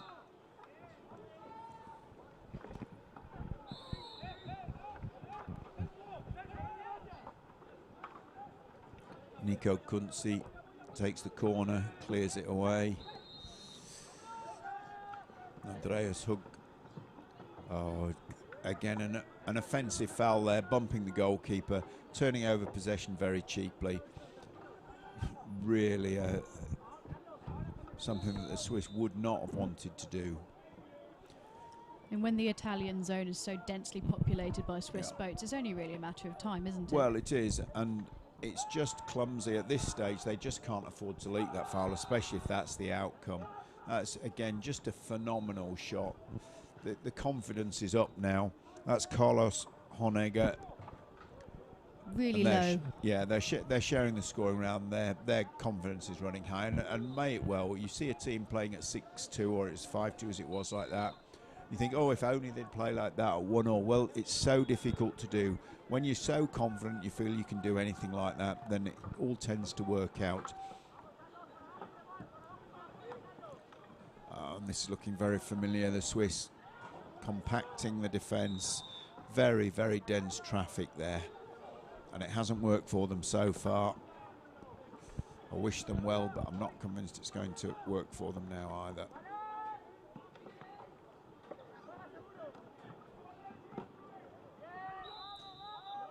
Shot after shot, or pass after pass, just trying to get a little bit of inroads, but the Spanish defence has locked them out. They're being held and forced to shoot about 4 metres out, and they're just not getting anything out of it. And that's gone as a goal line throw, which will bring the Vala Moso Retiro team back out onto the attack. They've got another good break going. Probably overthrown. Angles are hard to tell from us. No, fished it back in. Extremely well recovered. And Victor Gonzalez adds to the pain. 7-2 Retiro lead against Thurgau from Switzerland. I'm going to go out on a limb here. I think Vala Moso might have this one. I think they may well just squeeze it. I think at half-time this game was tight. In the second half, really, they've just looked the better side in every department. Yeah. And now the goalkeeper's comfortable. If he lets one in, it doesn't really matter. And that confidence just flowing through him.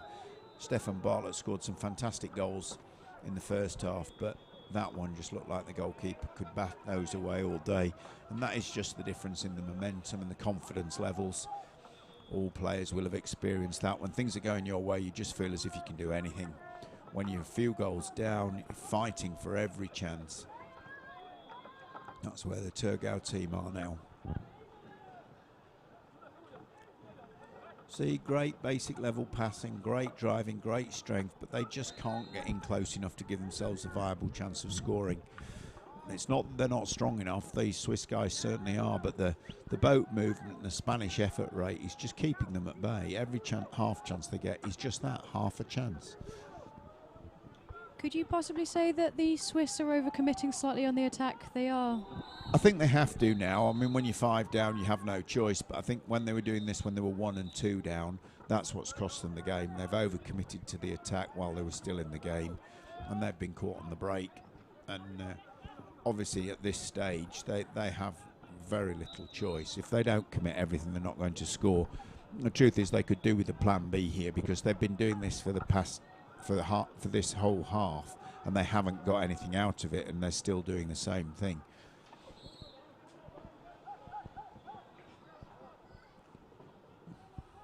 Oh dear. This is going to hurt now as it slowly runs away from them. Vala Moso Retiro 8, Thurgau 2. And it hurts down there now, coming into the closing stages of the game. Very little you can do. Even talk of saving face. You know, 8-2, 8-3. There's not a lot of saved face in that. They'll do their best. It's Andy Bartlett trying to get one. Nothing doing, and the same response from the Spanish. You throw us one up that we bring down and we'll just break on you. The Swiss have gone a 5-out press here and they've got it on. It's fairly tidy. But even if they turn over possession, they're a long way from the Spanish goal. Need. No.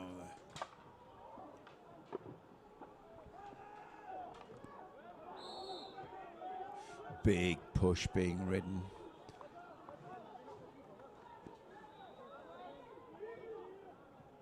Team's looking at the referees, looking for something. Ball's obviously gone off the back line. It's been given as a goal line throw. Coming away. Now, Thurgau have got at least half a chance of attacking a less well-defended Spanish goal, but they recycle ball back out. I suspect that's a sign of the fact that they don't really think this game's rescuable, just trying to let the clock go down again, frustration creeping in. Everyone who's played a sport will know that feeling. You want to make something happen, but it just feels like everything's against you.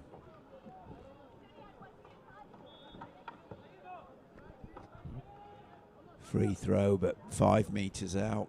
Big solid Spanish defence in front of you. What can I do to make something happen here?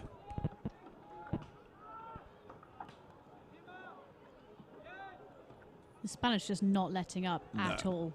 No, as you say, just merciless. Every opportunity, created a shot, down for Vala Retiro, and he closes the ball off, and that's the game.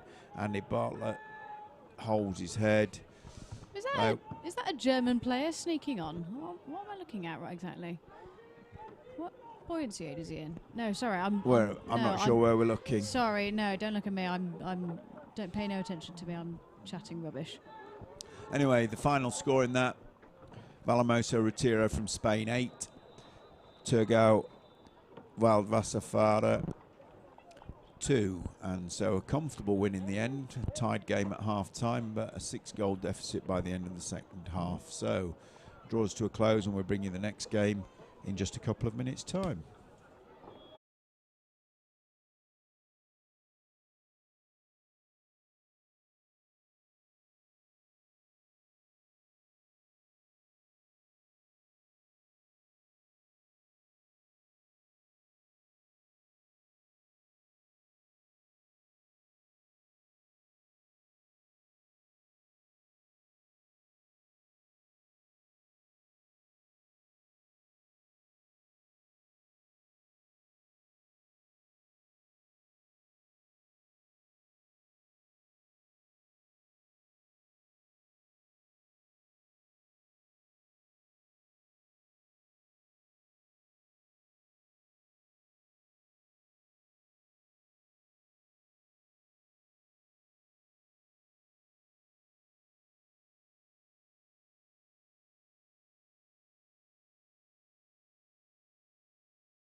Hamburg, I think, with the top German team this year.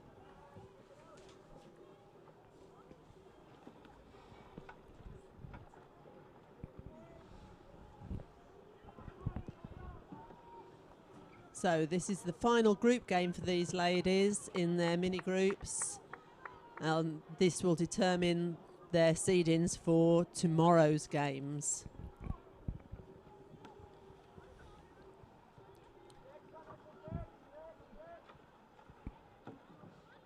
Montpellier just patiently working that zone, looking for that gap. Not afraid to recycle and look for a better opportunity, although the shot clock is ticking down. We're under 10 seconds now, so they're going to have to take a shot at some point. That was it.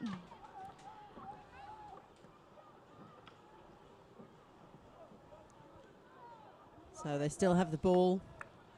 They've got their reset on the shot clock, and they're just taking their time and building again. Long ball over. Not very accurate there, so recycled out. Shot on goal saved though. That's Judith Gedbert. And Hamburg on their first attack of this game. Conceding a paddle foul though, and giving the ball away, unfortunately.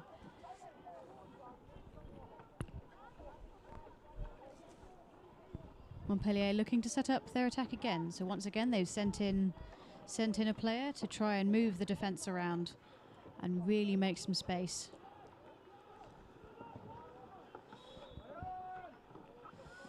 Referee calling play on. There was a foul committed, however. Great block there by number 2 from Hamburg, Katharina Cruz. But the ball goes back out to Montpellier. And they're going to have another attack here. And blocked again.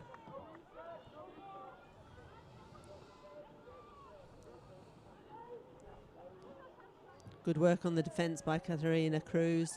But just giving the ball back to Montpellier each block she's making at the moment.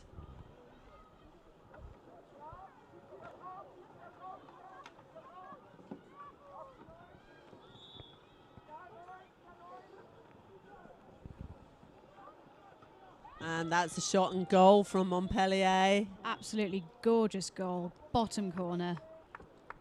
And that's really where you want to be putting the ball from these shorter shots. You want to be putting it well out of reach of the goalkeeper's paddle. It's a long way to move your paddle from left to right to get in down to those bottom corners. Yeah, great goal. And the patience has paid off there for Montpellier. They've taken 3.5 minutes off the clock. And 1 goal. And they've had nearly all the possession in that time. Interested to see what Hamburg will respond with. That's a shot from Hamburg there. Katharina, who was blocking at the other end, is now taking the shots at the attacking end.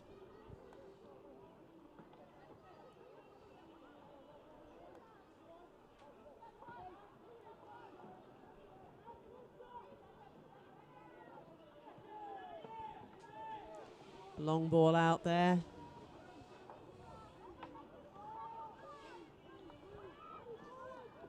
And a shot, but it goes underneath the bar.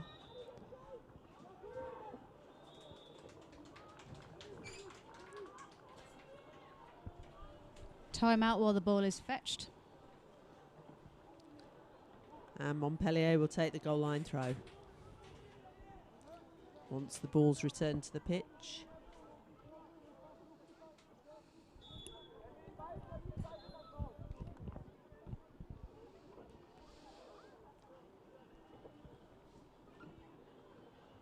Hamburg defence set up and waiting for Montpellier.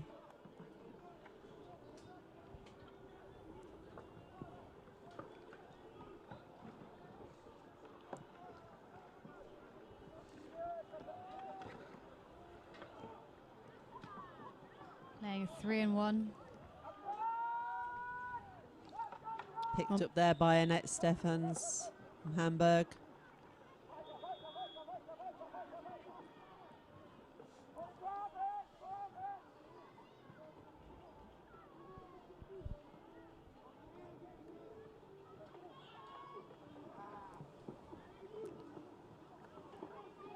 Oh, and a mistake there. Montpellier breaking down the pitch. Well recovered from Hamburg, though. Picked up quickly there as soon as the mistake was made.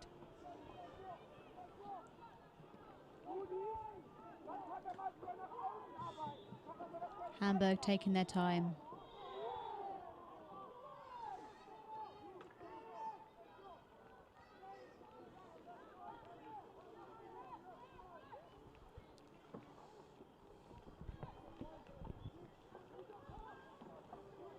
Hamburg shot there, saved by Montpellier. Brought down their possession. Long ball out. That's gone over the sideline. So Hamburg take possession. 1 goal to Montpellier, the only goal of this half.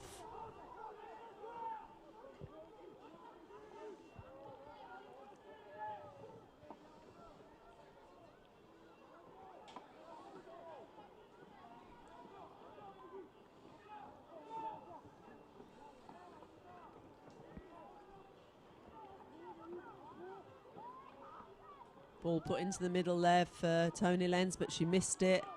Picked up by Montpellier.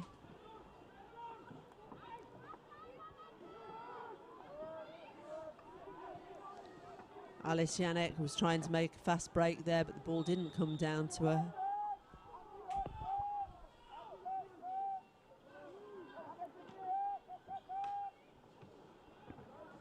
Hamburg pushing out. Long shot there. That is a shame. That could have Off the top bar. very much been another goal for Montpellier.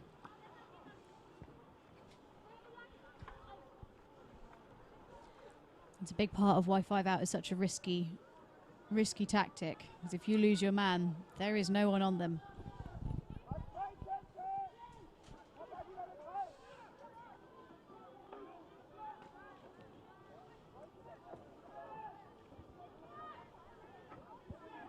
Hamburg just taking their time. And a shot there. That's a corner. Montpellier player clearly not happy with the call, but a timeout for retrieval of the ball regardless.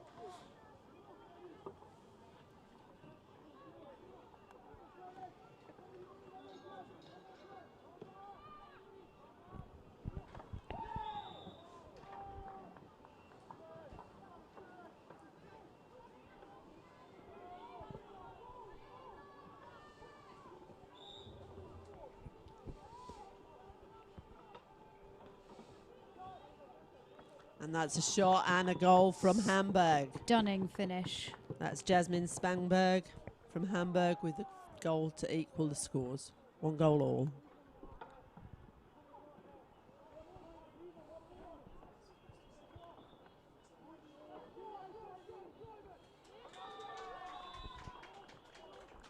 So Montpellier take the restart.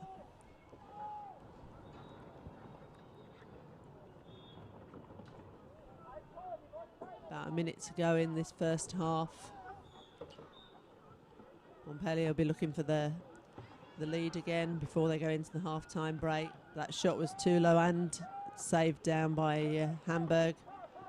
Quickly out from the zone.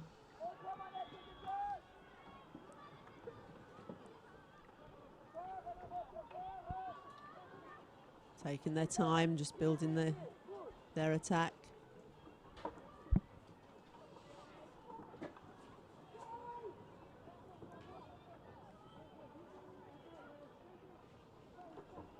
Hamburg not afraid to just reset and regroup.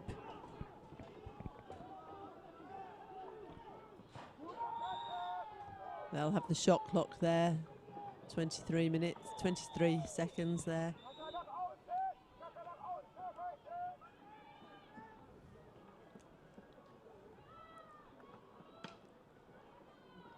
Shot blocked down and retrieved by Montpellier. Goes off for a corner.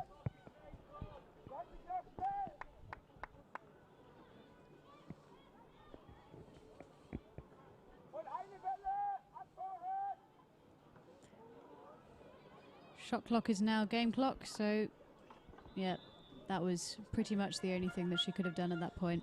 So half-time score, Montpellier 1, Hamburg 1.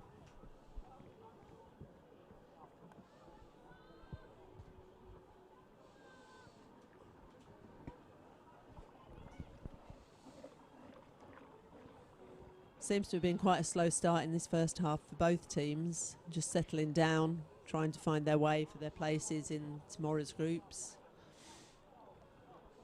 Both teams really need to step up if they want to win this, because at the moment it's anyone's game. It is. This is Montpellier's 8th consecutive appearance at these championships. So since 2010 through to now, they've been at every championship. Just to remind you at home, in order to qualify for the championship, you do have to come in the top 2 in your domestic league, which is no small task for a nation as large as France. And Germany. And Germany.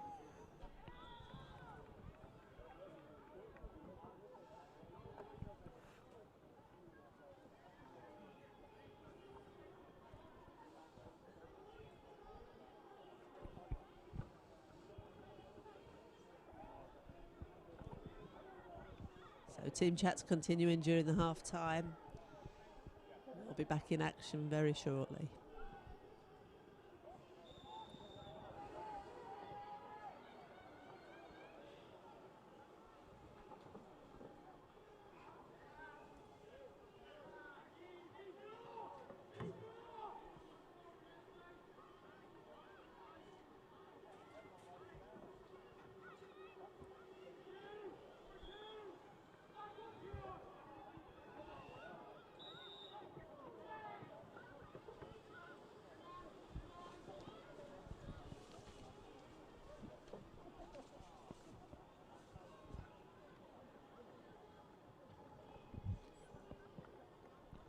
So currently these two teams are the top 2 teams in this mini group, with Hamburg topping the group and Montpellier in second place.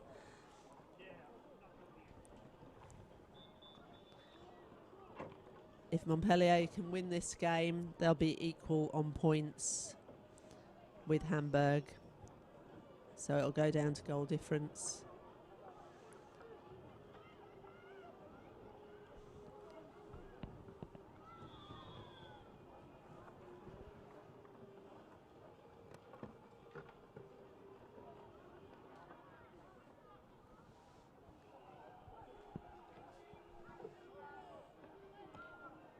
Out of interest, do we know how many goals would be in it? Not yet. I think at the moment at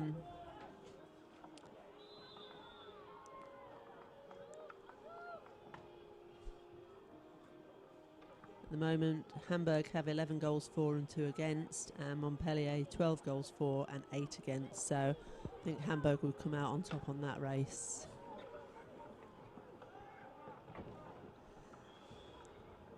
Montpellier would therefore have to pull out something really quite special in order to top the group. Definitely. The earlier game between these two was a win to Hamburg 3-2. So back in underway and into the second half. 1 goal all, Montpellier versus Hamburg.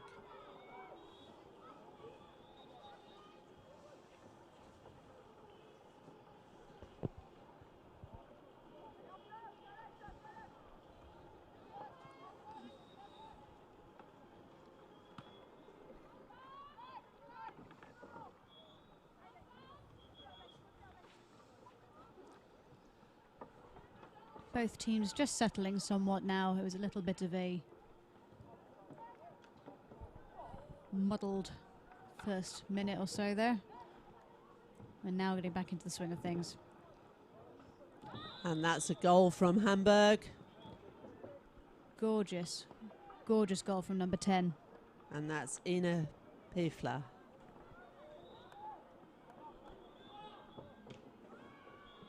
So Hamburg once again 2-1 ahead. 1 goal in it. Montpellier looking to get back. As it stands, both of these teams going through into the top 8 for tomorrow's games.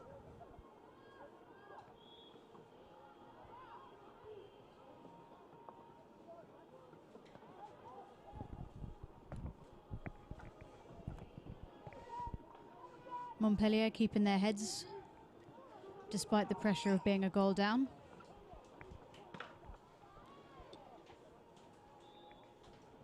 It goes off for a corner. Perhaps a slightly optimistic shot going through 3 sets of paddles, but stranger things have happened. The Hamburg defence is quite fluid here. They've got a couple of mobile players who are going out and chasing the ball, a couple of static players in the back. And a shot from Montpellier blocked down by the defence there and kept in play. Back to the goalkeeper. Hamburg now have possession and looking to break. Extremely well held from Hamburg there. That could very easily have gone off the back line for a corner.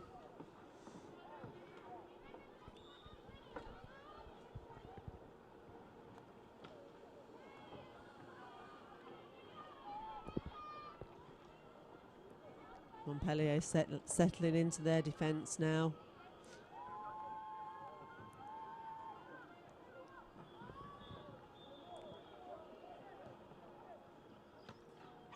Great ball across to number 3 from Hamburg and a shot, but saved by the keeper. That's a corner.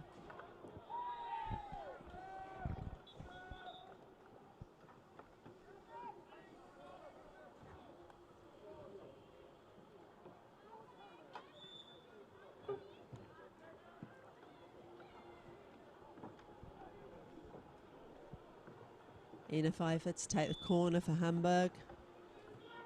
Long ball across.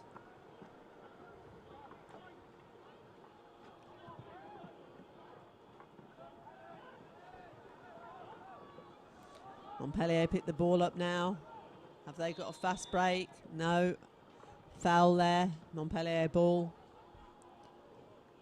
Holding offence.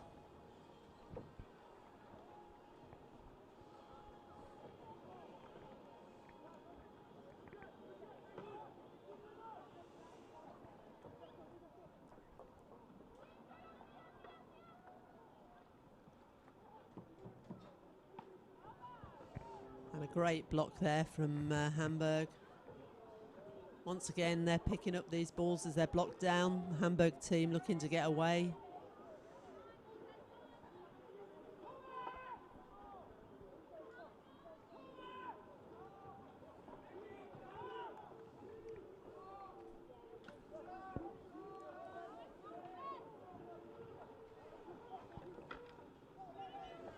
Hamburg seem quite content to run down that shot clock. They are ahead. And they intend to stay that way. If Montpellier wants a goal, they're going to have to come out and get it.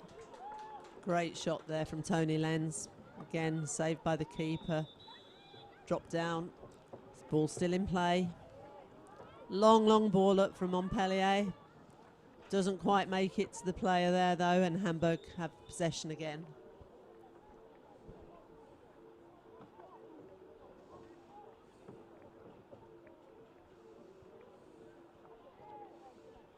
Hamburg, once again, slowing things down. Not feeling the need to try anything too desperate at this point. More than halfway through this second half and only 1 goal in it.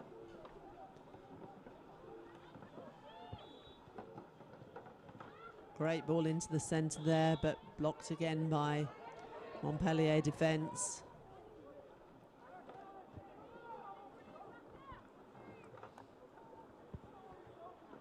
Corner to Hamburg.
And here we are for the final pitch one game of the day, the final Group A game lined up in front of us. We have Pro Scogli Kyary in the blue kayaks, blue buoyancy aids and black helmets from Italy, and Kayak Polo Berra from Portugal in the black boats with orange flashes, orange buoyancy aids and black helmets. This is a Group A game. Kyary simply need to win this game to guarantee themselves going through top, and currently Berra sitting bottom of that group. So, can Berra pull a shock out of the bag? Can they put on a show? Can they slow down this Kyary team that throughout today have looked absolutely superb? They are a team of big stars playing absolutely like a machine today. They rolled up Roth Mule Essen 6-1, the current European club champions, and they looked like they were unstoppable. And I'm pretty sure they'll want to just secure a win in this game, go through to tomorrow with a blemish-free record. Passing the ball around, they've won the first sprint,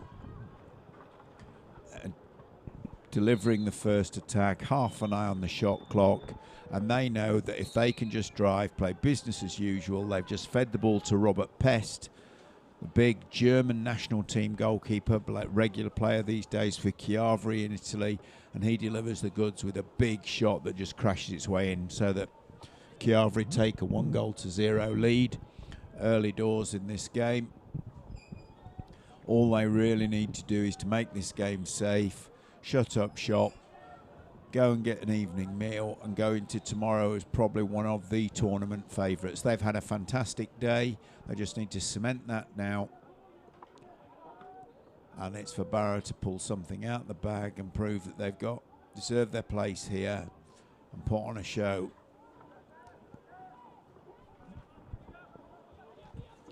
Andrea Bertoloni coming out of that Italian defence, 100 miles an hour and delivering the ball forwards. Referee calling play on a minor paddle foul there, and again just over-egging the pudding a bit. That Kyary pass across the middle. Look for Jan-Erik Hatt, one of the Italian senior men players, but just bulleted a bit too hard. Kyary putting their intent down, going for a 5-man press right from the off, going to keep themselves warm. Cold British weather is not going to slow them down. They're going for it. This is about sending a message to all the other teams here. The overnight groups they want wrapped up. Everyone to look at them to see Kyary here. Kyary are on form. That's the message they want to send, and this is how they go about doing it. Crashing shot. Absolute crash shot. Jan-Erik Hack off the inside of the bar. And out again, recycles to Robert Pest. Bertoloni, Luca Bellini, the goal-scoring machine, and delivers the goods. 2-0. Mentioned Luca Bellini, you can't not mention Luca Bellini. Top scorer at World Championships time after time. World champion as the Italian captain in 2016 in Syracuse, Italy. Got his own brand, LB9. Very successful player, very successful personality, one of the real characters in the game. Delivering the goods there. Oh, and there it is. That's the first reply. João Matos for Kayak Polo Berra, Portuguese side. Certainly underdogs in this game. I hope they don't mind me saying so. But they pull that back to 2-1 with a very nicely crafted goal driven home. Currently bottom of Group A, but everything to prove.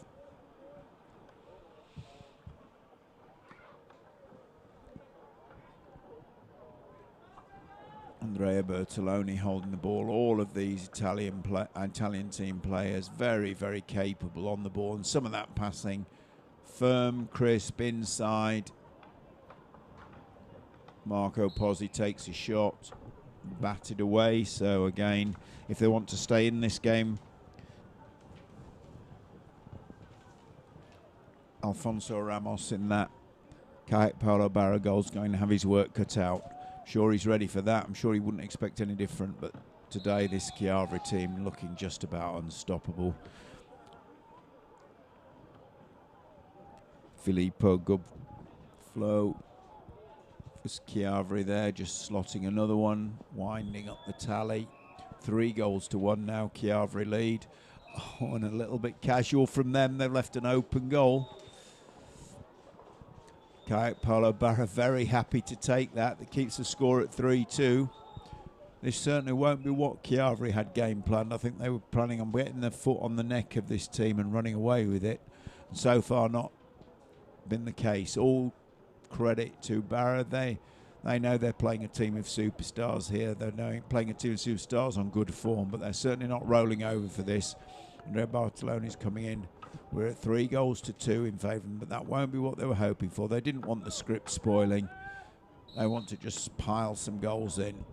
Massive shot from Luca Bellini, looking at the ref once more. Not coming.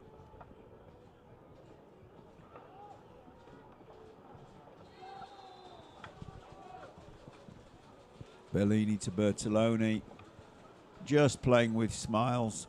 I'd be a little frustrated. They've leaked 2 goals. They wouldn't have wanted to do that. But they've scored 4 now for leaking 2. They can live with that differential. Jan-Erik Hart going back to the bankers, another of the Italian men's players. They picked up a silver medal in Welland at the beginning of August. And again, that half chance they present to Kayak Polo Berra not converted. So they keep the lead.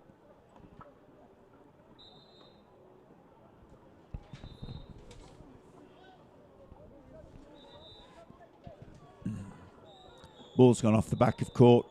We'll come back in. That's a long hole shot. That's a big fetch. Mattia Garoni being sent on the ball boy duties to go and fetch that ball.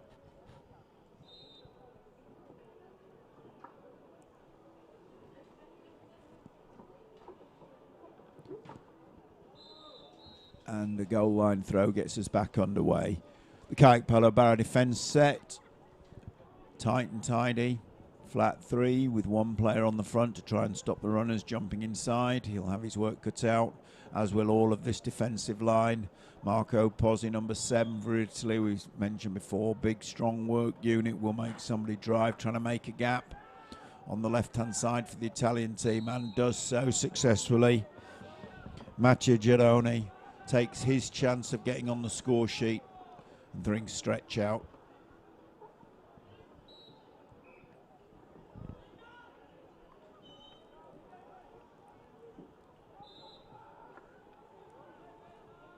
Berra haven't given up here. They know they're up against it, but they'll want to get something, score where they can, take opportunities where they can, frustrate Kyary where they can. Big ask, but they're playing well, making good handling, getting shots away. It's all they can ask of themselves.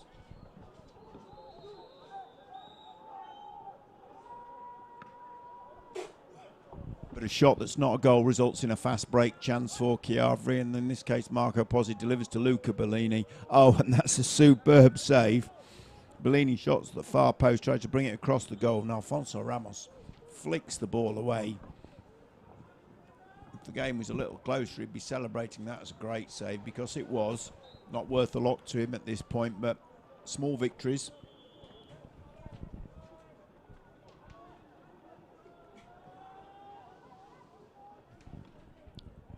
Moving up the field nicely now. Happy to take a bit of time off the shot clock, Berra. I want to let this clock run down a little bit. Get something good away, make half a decent chance.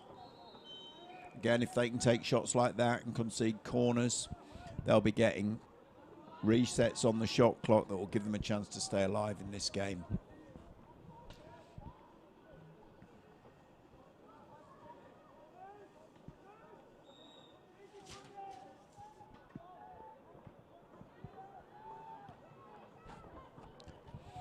Moving the ball nicely. Obviously don't want to take any unnecessary risks. The scoreline's big enough already. They don't want to let it run away with them.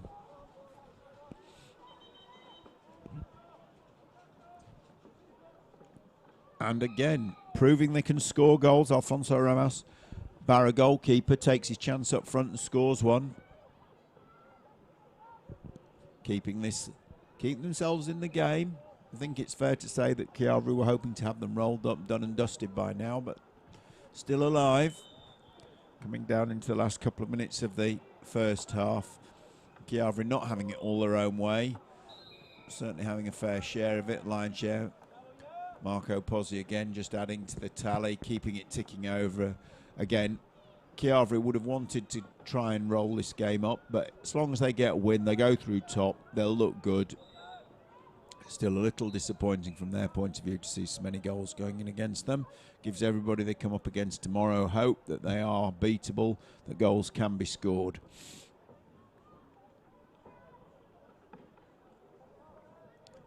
Berra on the attack again. Can they craft another fine chance? Done it a couple of times now, and see if they can find one more before half time.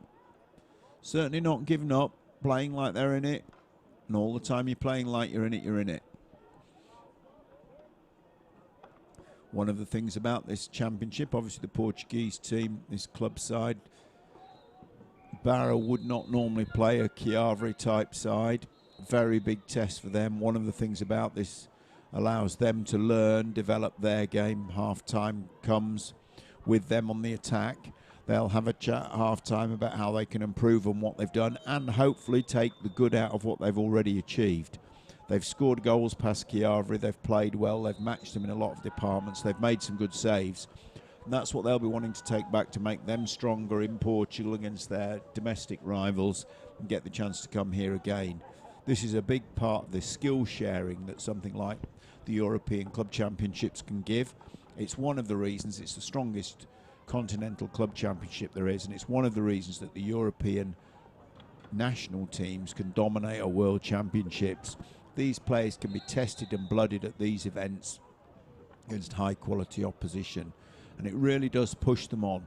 They can learn from each other. They go home and realise, oh, the bar's higher than I thought. I have to push on. I have to get bigger. I have to get stronger. I have to get faster. I have to get smarter. Because make no mistake, there is a big difference in the tactical awareness, the reaction times, and a lot of the brain power issues of the better teams to the weaker ones. And they have to learn that that's a big part of the game.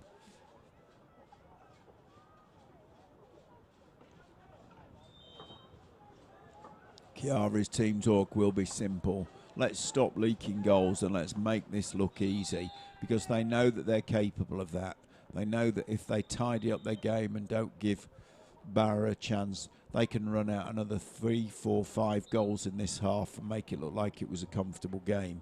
And credit to Berra, up to half-time, yes, they're behind, but they have not let Kyary get this game comfortable. They've done remarkably well, and they'll be hoping that they can keep that remarkable performance going. Second half about to go underway.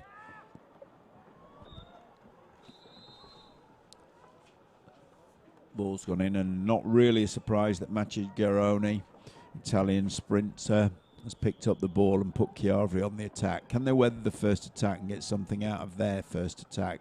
Berra being tested and tested and tested. Oh, just a fantastic finish. Really, all of these Italian team members have got a good finish.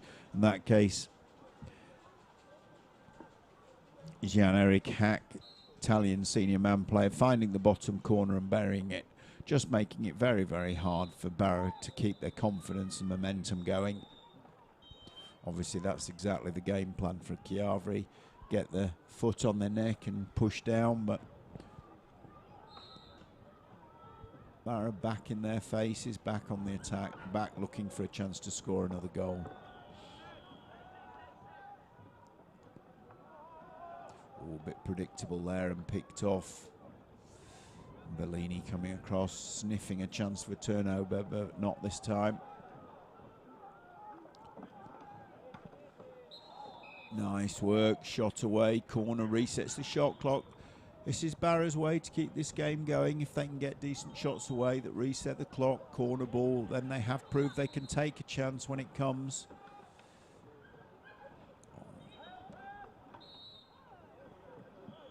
Oh, and a good pick-up again.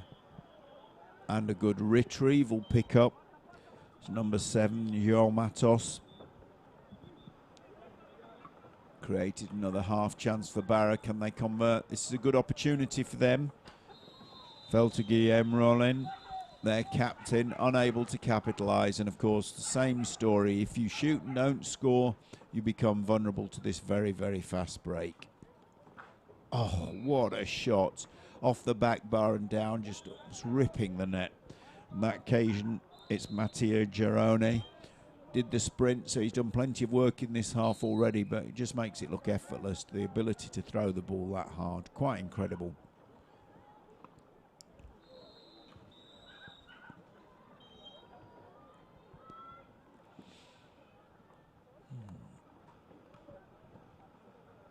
Oh, mistakes like that will not go unpunished by this team. Pozzi collects the ball and he just knows Luca's there. Luca's been there every time he's done that for the last 20 years, and he's there today. Mario and Luca played together for ever since this career started, really, in the late 90s. So they know each other very well. They've been in the Italian national team and the Kyary team together through that time.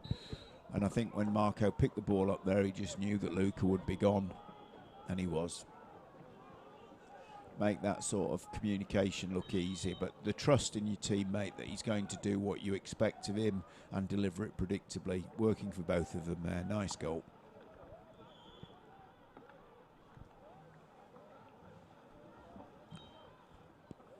Berra now have to stick to their discipline, work for a good chance. Obviously no reason to be chasing a handful of goals. They just want to get one good goal now.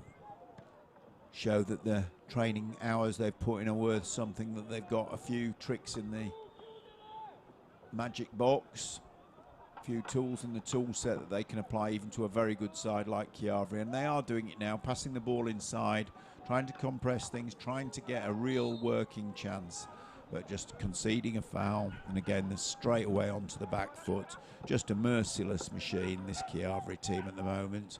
Bertoloni looked like he was in trouble there, flicks the ball over his boat, makes a pass, and buff. They're in an attacking position.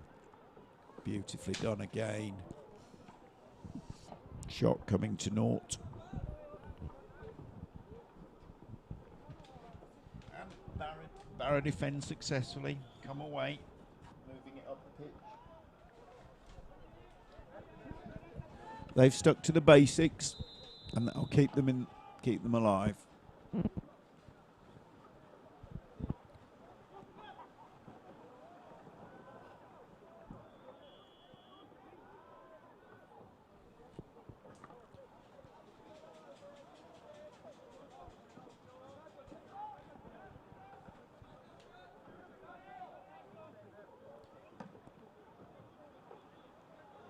Oh, this looks dangerous again. That's the trouble. When they take a chance and don't score, the Kyary team have just been absolutely murderous. Again, they're not in any kind of desperation. Marco showboating a bit, flicks the ball back out to Luca. Takes one on, just using the big arm there. No real finesse, just grunt it along. And I suspect that Alfonso Ramos will be happy to take that out. If he can make a save against Luca Bellini, he can make a save against anybody, boosts his confidence for the next game along. Obviously, as this game draws to a close, we can confirm that Kyary are top of Group A. Berra going to be bottom. Both teams moving to play for their final placing games tomorrow, and obviously Kyary will be hoping they'll end up playing in the final for the title.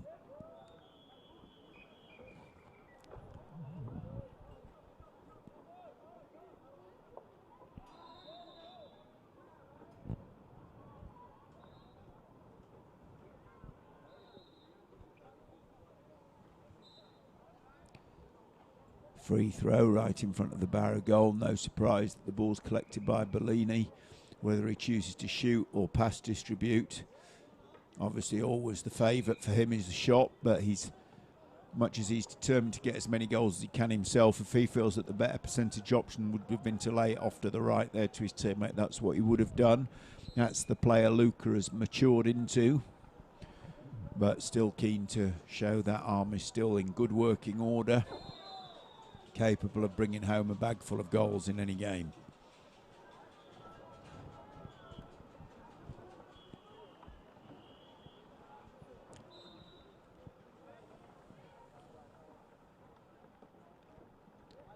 And again, Berra apply themselves to the task, making passes, looking for openings, hoping not to make a mistake, trying to keep some attack going. That's a nice piece of play. Unlucky not to be rewarded with a goal, because that was a nice tap pass, made it inside the defence. Nice little bit of skill from Berra there. Unfortunately, from their point of view, the same old result. They're on the back foot with a breaking Kyary coming down the throats. Andrea Bertoloni underarm shot. Yes, I'm afraid confidence is running high. The showboating's kicking in late into the game. Comfortable win on the board, top of the group. You can see where that level of confidence comes from.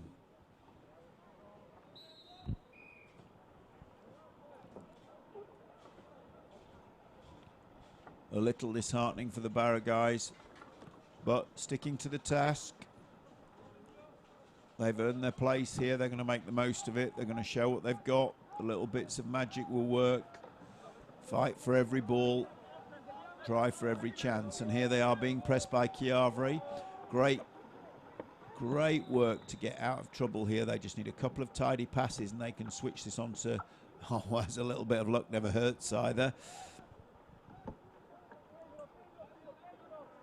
Don't want to be dwelling on the ball with Andrea Bertoloni chasing, breathing down your neck. But they've cleared it, and that's good play. Berra, great play.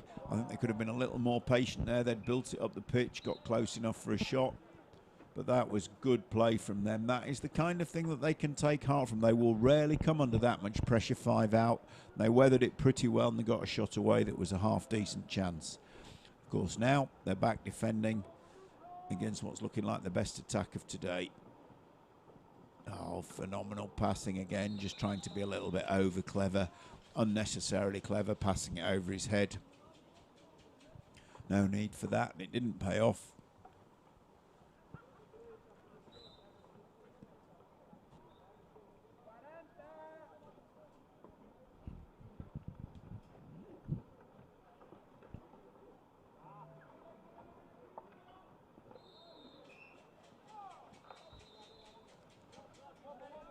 And Berra get the foul out of that, a little bit scrappy in front of their goal, but the referee calls it their way. So again, will Kyary keep the 5-man press on? Yes, they will. Suspect they're quite enjoying that now. Obviously, it's not a particularly risky strategy at this stage. If they were to concede a goal, it wouldn't make much difference. They can have a bit of a run out, give everybody a blast.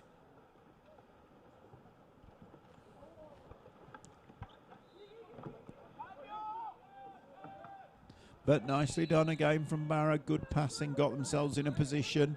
And the pass that was stopped from being delivered, referees deemed that a near certain goal. If that pass had landed, it would have been a penalty. Would have been a goal, sorry. So they're awarding a penalty. Quite clear, quite specific. The rules clear on that point. If that pass would have led to a near certain goal, and that pass is stopped by a foul, then it's a penalty. And that's what's been called there, no question about it. I think that nodding from Luca Bellini might even be him acknowledging that that's the right call. Can afford to be magnanimous with the scoreline like this one. And so a little bit of pressure, not too much for João Ribeiro, captain. And that's it, in the goal. And time draws us to a close. So Kyary